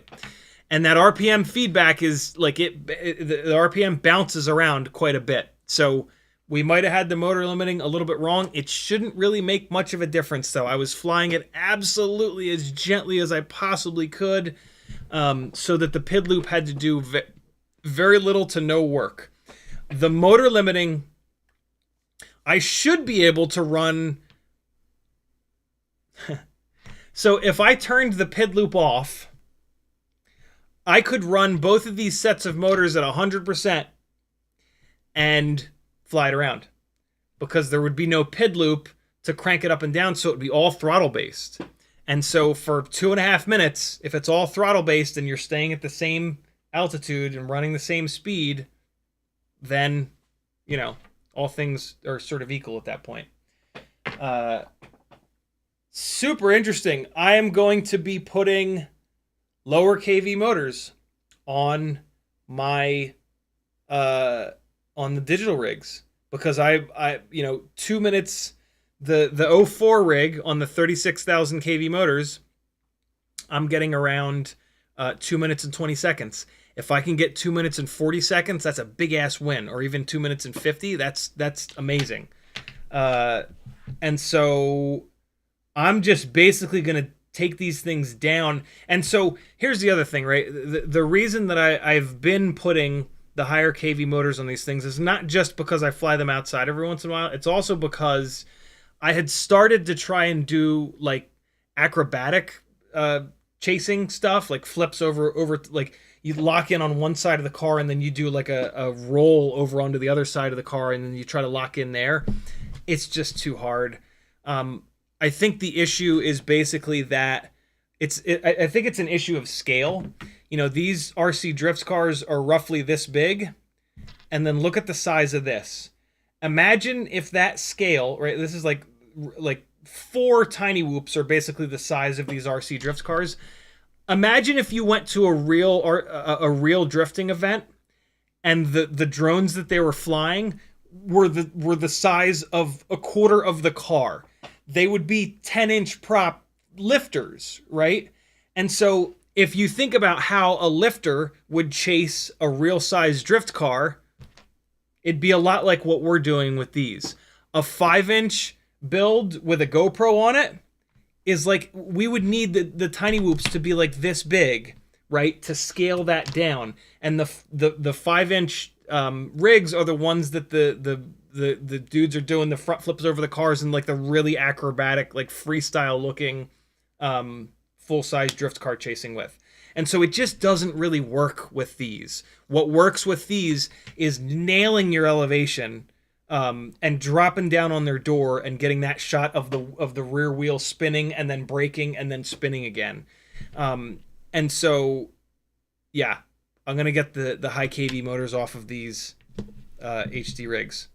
On the analog drift car chasing rigs, they get plenty of runtime, so I'm actually going to put higher KV motors on them, because what the hell, I can use those to, you know, try to play around a little bit with. What I really want to do is I want to do a big wall ride on that, where that mural is, and so yeah, there you go. KV does in the world of tiny whoops, where we have these massive changes in KV, it absolutely does affect the runtime, even with the motor limiting. Not a perfect test. I might have had the motor limiting numbers a little bit different, a little bit wrong. They seem pretty right though. It was an 82. It was an 82% from the RPM coming back into Betaflight. The numbers were 82%. The stamped KVs on the motors would reflect that almost perfectly. So yeah, pretty cool stuff. For a freestyle, for a tiny whoop that I'm gonna fly freestyle though, I don't care about 20 seconds. I will take the extra power of the 40,000 kV motors all day long, and just change batteries more often. The way that these 17, 18 gram, not this, the way that these freestyle rigs fly on 36,000, 40,000 kV motors, it's just too good. It's just too good to ignore. Let me get caught up on chat, and then we will part ways for the evening, my friends.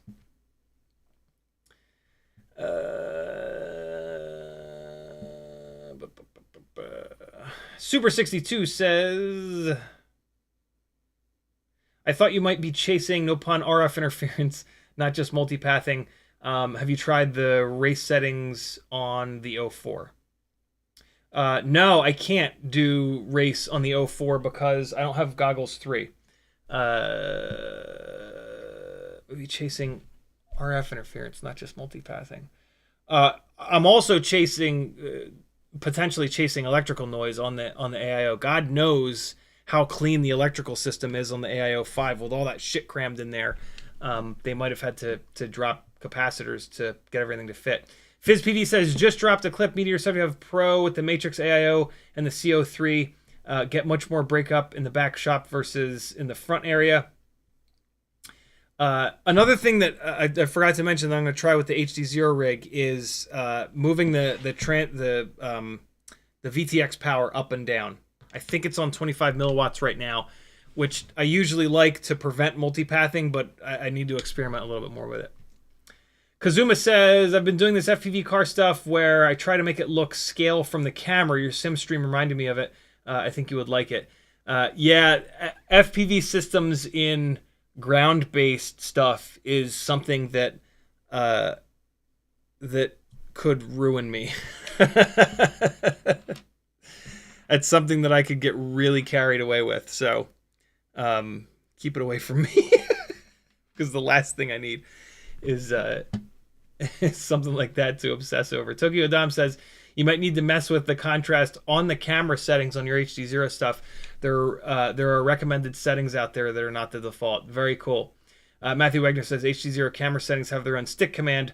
Hold yaw stick right before arm. Yeah, I have not played with that in the HDZero. I kind of forgot about that, to be honest. Cold Power says PAL is 50 frames per second. It is indeed. And it's got more vertical field of view, which is kind of cool. Craig says, not sure, thinking. Okay, so here's where we figured out the motor output. So we talked through all this. Craig says, color, we got that. Tokyo Dom says, you have shot down this idea before, but I'll keep suggesting it until you try it. 23,000 kV 0702, then reverse expo in Betaflight, mid 1.0, expo 0.8. Those numbers exactly. 23,000 kV 0702. I don't have anything that low of a kV. I'll try to find the lowest. I think the lowest kV I've got is 28,500 on this. But man, the reverse expo thing, that's tough. I'll do it right now. We'll fly 2 batteries. How late is it? It's only 11. It's not even 12 yet. Yeah, we're good. We'll fly 2 batteries, one with whatever the hell the current setup is, and I'll fly super low to the ground. And we will see what's what. I think what you're saying, though, really relies on crazy low KV motors, but this is the best I can do. This is the lowest that I've got. All right. So where is this thing now? So this is the Nano 3 rig that I've gotten damn near 6 minutes from before. So let's go into rate. Throttle mid is 38%. Throttle expo is 40. It's a lot of throttle expo.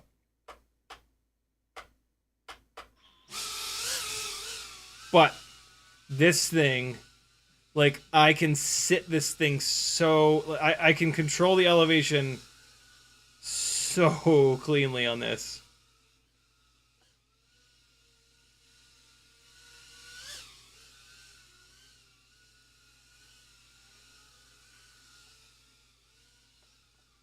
This is so much fun to chase those drift cars with. It's just like I can sit it down on their door and just leave it. It's like, look how good this is. Look how low I can just like maintain it.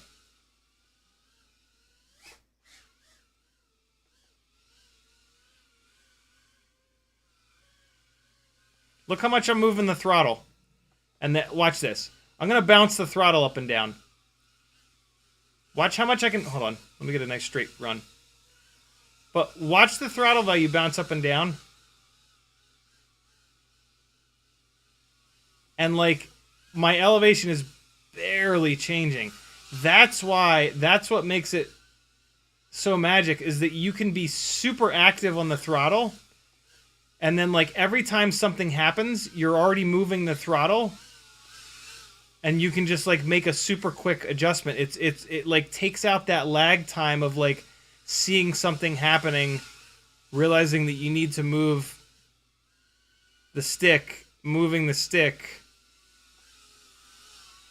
it going through the air. You know what I mean?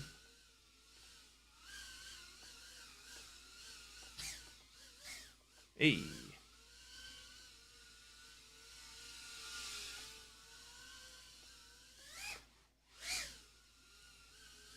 These 28,500 still have some jam.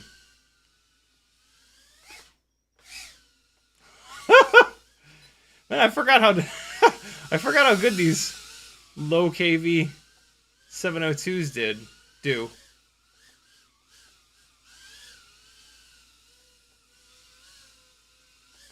I think one of these props is banged up on here, though.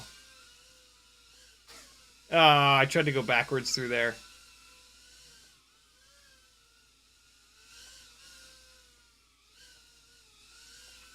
Yeah, there it is. Man, these 28.5s are not bad. Holy shit. Oh, boy.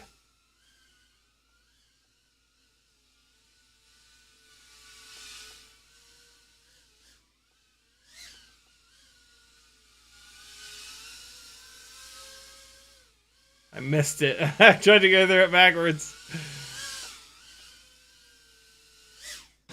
Oh, no. Alright, that's enough. I don't need to run the battery all the way down. I just wanted to get used to this rig a little bit. Alright. Mid 1.0 Expo 0.8. Alright, let's see. Fresh battery. Let's see what happens here.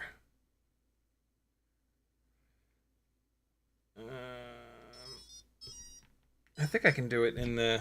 I think I can do it in the OSD, right? Mid... What is it again? Mid 1.0 Expo 0.8. Mid 1.0 Expo 0.8. Where is it? It's in here. Expo all the way up to 80. Mid all the way up. As high as it'll go. And this might not work because these motors might be too high of a KV. Ooh, okay. All right, so holy shit. All right, so it hovers at... Jesus, it hovers at 16% throttle. Oh, my God.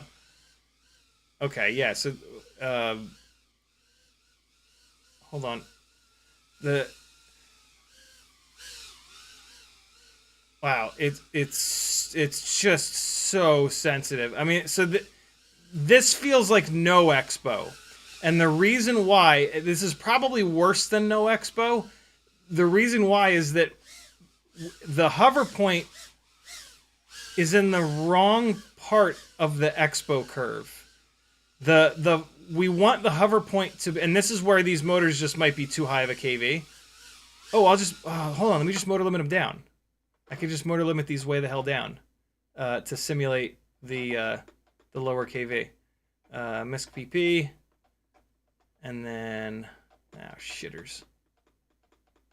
Gotta go down. No. So you said 22,000 KV. These are 28,000. Oh, I wish I could do math better. Motor output limit. Let's go down to... Oh, fuck. That was stupid. Let's go down to 75%. I'm going to take a guess. Come on. Go. There we go. 75%. That's way better. The hover point is now up at like a normal value, 25, 26. But the throttle is still way more sensitive. So by putting the midpoint up really high, by maxing out the midpoint, the majority of the throttle curve is gonna not be in the flat spot. Yeah, this is way more sensitive. Way more sensitive.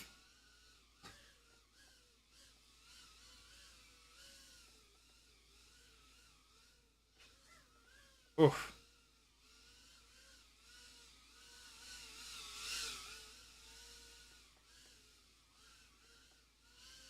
Woo! It's not nearly as bad as it was a second ago. But yeah, we are not in the flat part.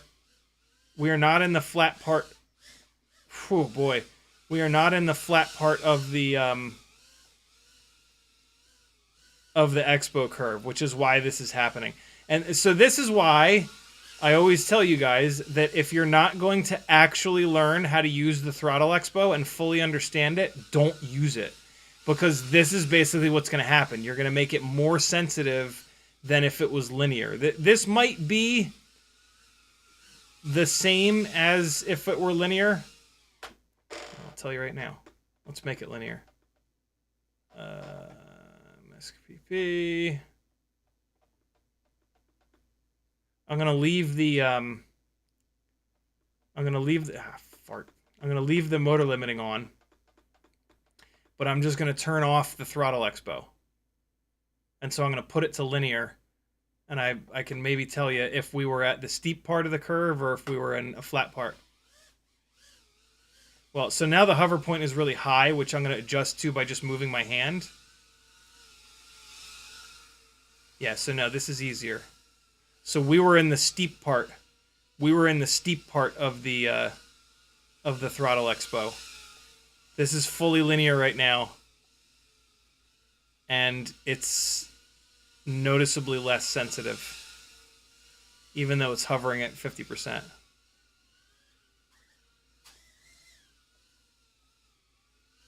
Boy, is it weird to fly around at 50% throttle. But I've moved my hand way up on the transmitter, so I can barely notice it. Let me see if I can shoot the under the bar cart gap. But yeah, I mean, I can feel it. Like, this is better. Yeah. I think you guys can see it, too.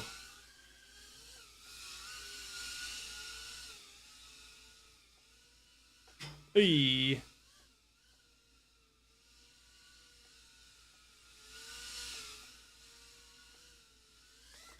Oh boy, there's no power there because of the motor limiting.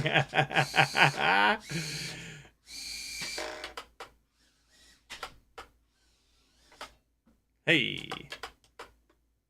Come on. Uh-oh.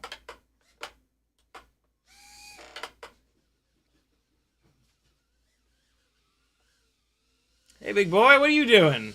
Prancing? Prance, prance, prance, prance, prance. Thank God his hair's getting a little bit longer.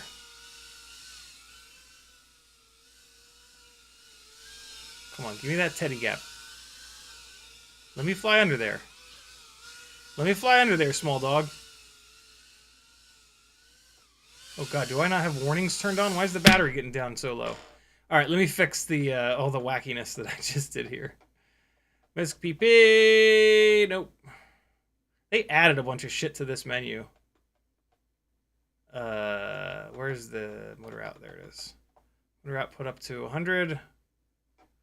And we're going to go to rate. And expo back up to 4. I probably don't need 40. Let's do 30. Man, does it feel good with 40 though. God damn. And then, I forget what the midpoint was. I think it was maybe 38. I think it was 38. All right, we're back. So yeah, that was that's the opposite of what I'm sort of looking for. But again, it might be because the motors are too high of a kV. But yeah, I don't, what the reverse expo thing, it flattens out the bottom and then it makes the whole top steep. So my problem with doing that is that, so the bottom of when when we flatten out rates, that makes it so that you can move the stick more and get less of a reaction from the quad. So if you want your footage to look butter smooth, that's what you want. You want to fly with expo so that your sticks, where your sticks normally hang out is where the expo is, because then you can move the stick a bunch and the rig will just move a little bit in reaction. And so having a reverse expo where it's really flat down the bottom and then it shoots up, you have to have your hover point crazy low in order to take advantage of that. I would rather just lift the curve up a little bit so that I can have a normal hover point, and then I've got that same sort of flat spot.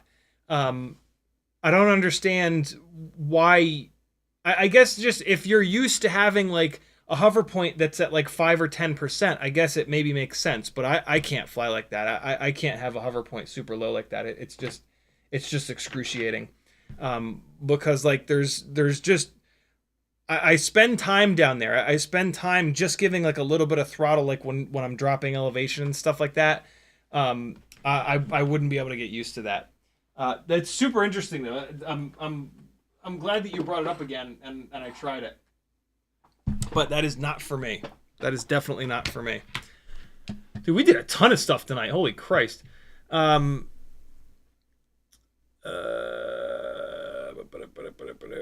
Power says technically it's a 25% increase going from 2 to 2.5. It's a 20% reduction going 2.5 to 2. Uriel says a bunch of words. Oh, ciao bello. I'm crashing. See you in the continuum. In continuum. Craig says second table added to live stream Discord. Thank you, Craig. What was the limiting for 32,000 kV? I think it was 90. Oh, you know, I need to fix it. I need to fix a bunch of stuff on these. It was this. So this is now on. Now I'm going to take these motors off of here. I don't know what I'm going to do with this build. I might pull this build apart. This Matrix AIO is doing all kinds of weird stuff. It's flashing. This. I think this is getting pulled apart. This Matrix AIO is going to go back into a freestyle build, and then I'm going to figure something else to do. Because, yeah, I'm taking these motors off of here. I'm going to take these motors off here, and I'm going to put them onto the 04 rig to get a little bit more runtime out of it. Yeah, so I'm going to do a bunch of moving and grooving with these things.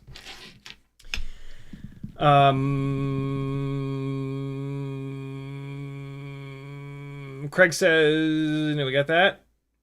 Game Cine flew 20 new batteries today. Very cool. That's how you get good, my friend. Tokyo Dom says, finally you came to that conclusion I was trying to tell you about. Craig says, what was the limiting number? 92%? I'm pretty sure it was 92%. Let's look just to completely round this thing on out. But yeah, this Matrix build was a bit of a fail. I got to be honest. I had high hopes. I should have known though. But Betaflight has kind of always had a hard time with VTXs. VTXs tend to be one of their real weak points. 93%. So we're gonna crank that up to 100. Not that it really matters, but. So yeah, doing a cinematic analog build with a Betaflight AIO is probably the worst idea ever.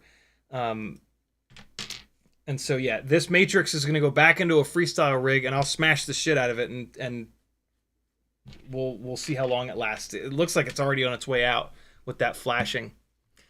Cole Power says,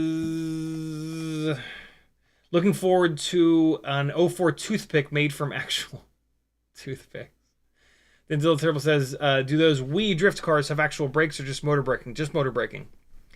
Tokyo Dom says, if you have that on 40% throttle expo already, then lower KV will feel exactly the same without any expo. You have much more resolution around hover throttle.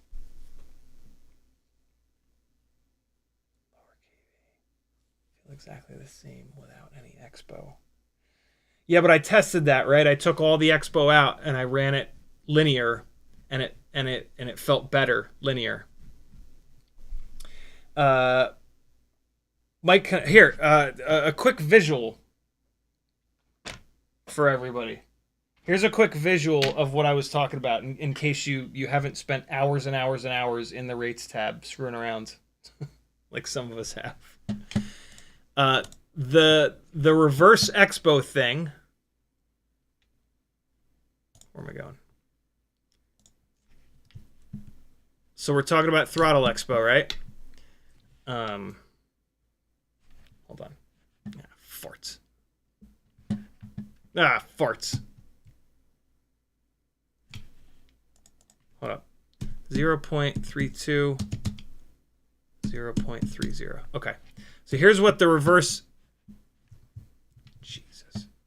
Here's what the reverse expo looks like. So this is normal expo. I'm gonna crank it way up. We're gonna go 0.8. So this is regular expo, right? So where this flattens out, this is where we get the extra sensitivity, and we can just lock in our elevation right in this area. And so this is where you want to be flying, where it's flattened.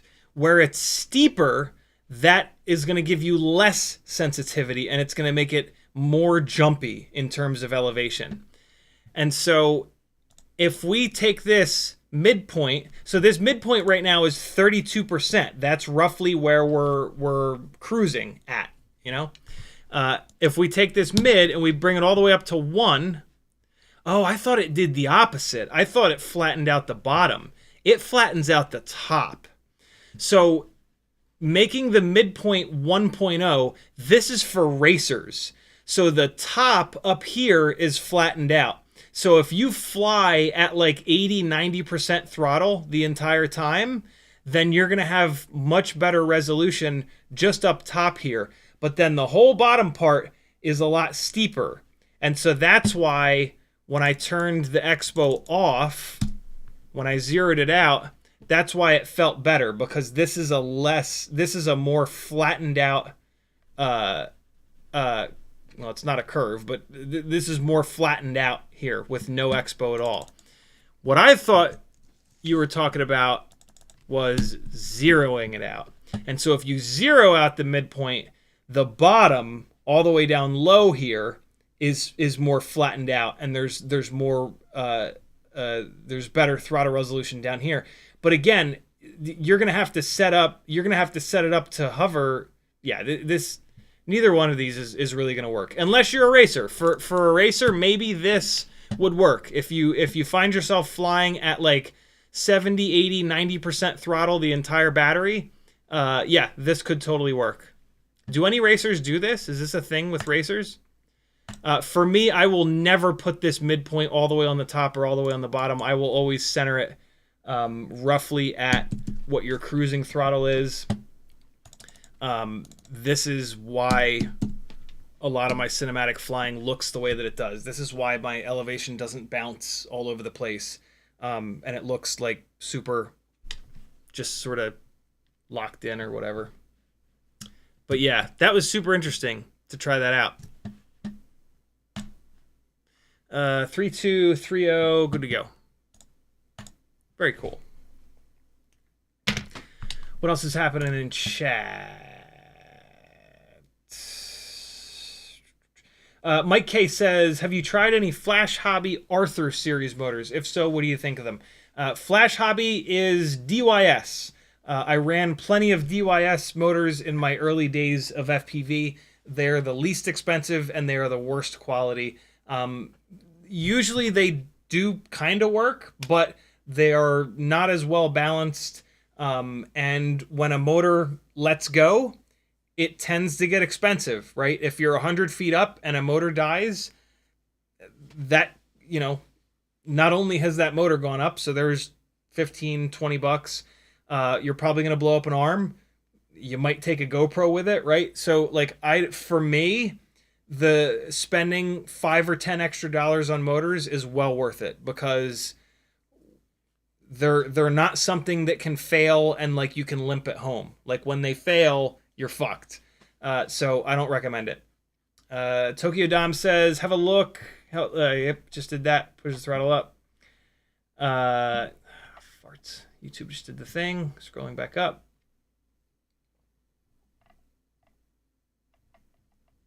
Oh, wait, I am at the bottom of the chat. Pushes the throttle up for low throttle position and gives you the poppy feel of a high. Yeah, it certainly feels poppy, that's for sure. It's like every tiny little bit of throttle movement that you make, there's a massive change in the RPM.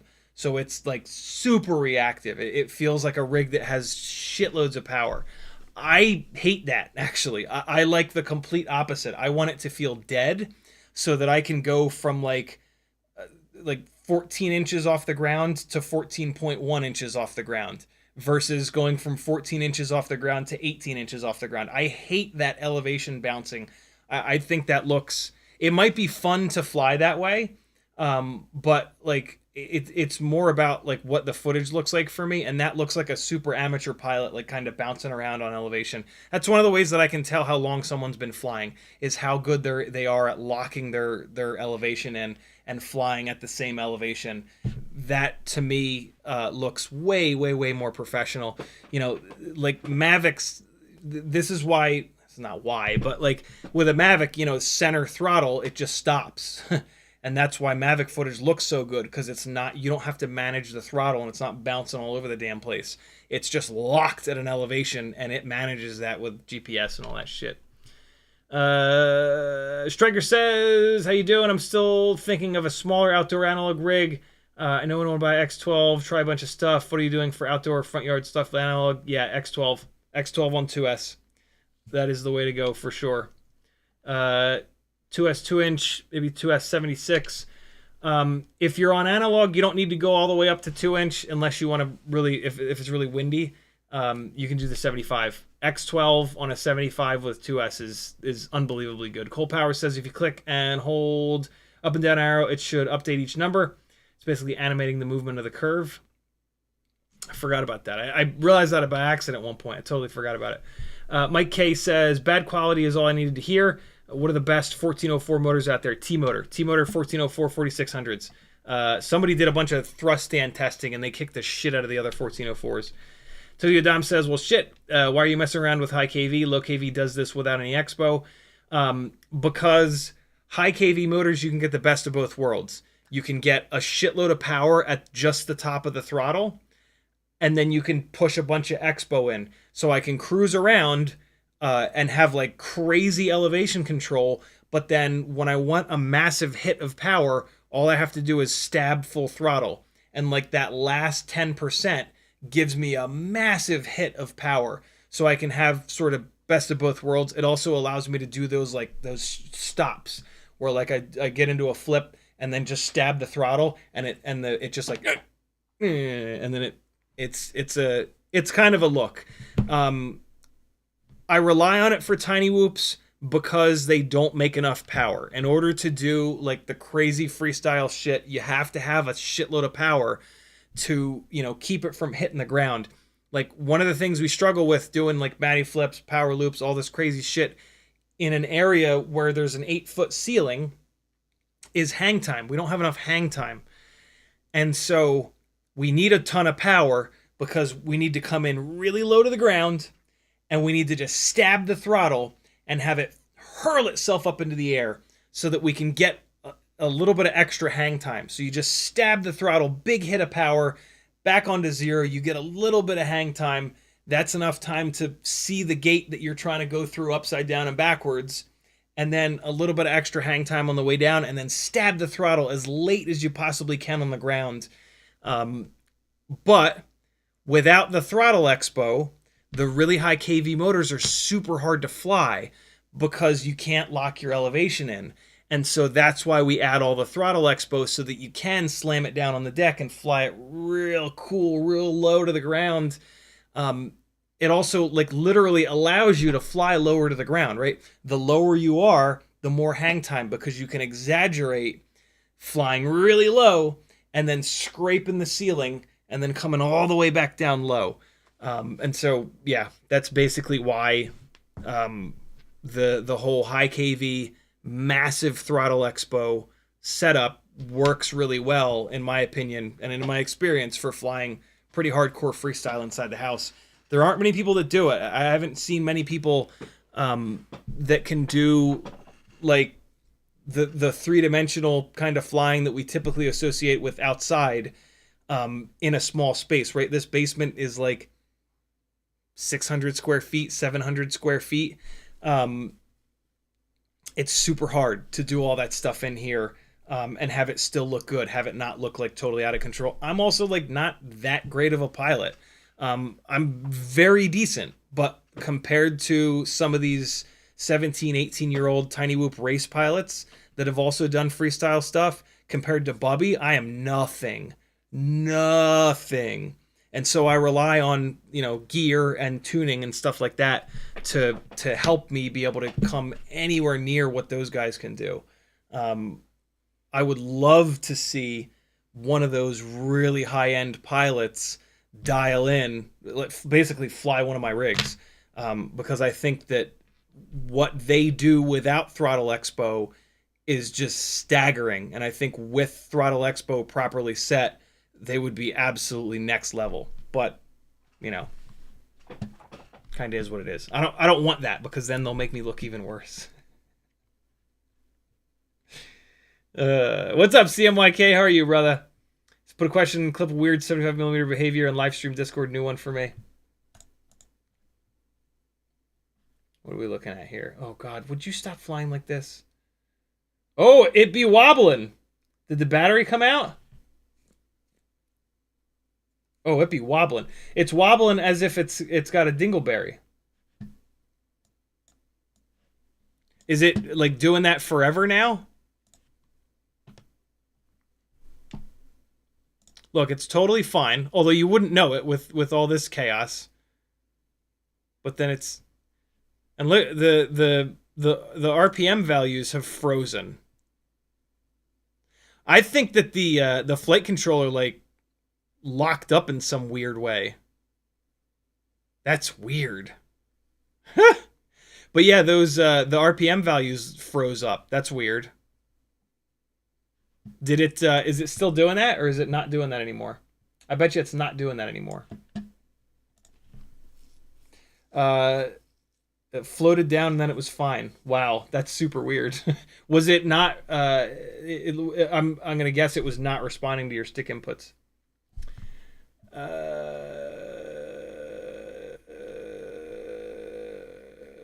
Tokyo Dom says, but you can't get the flight times.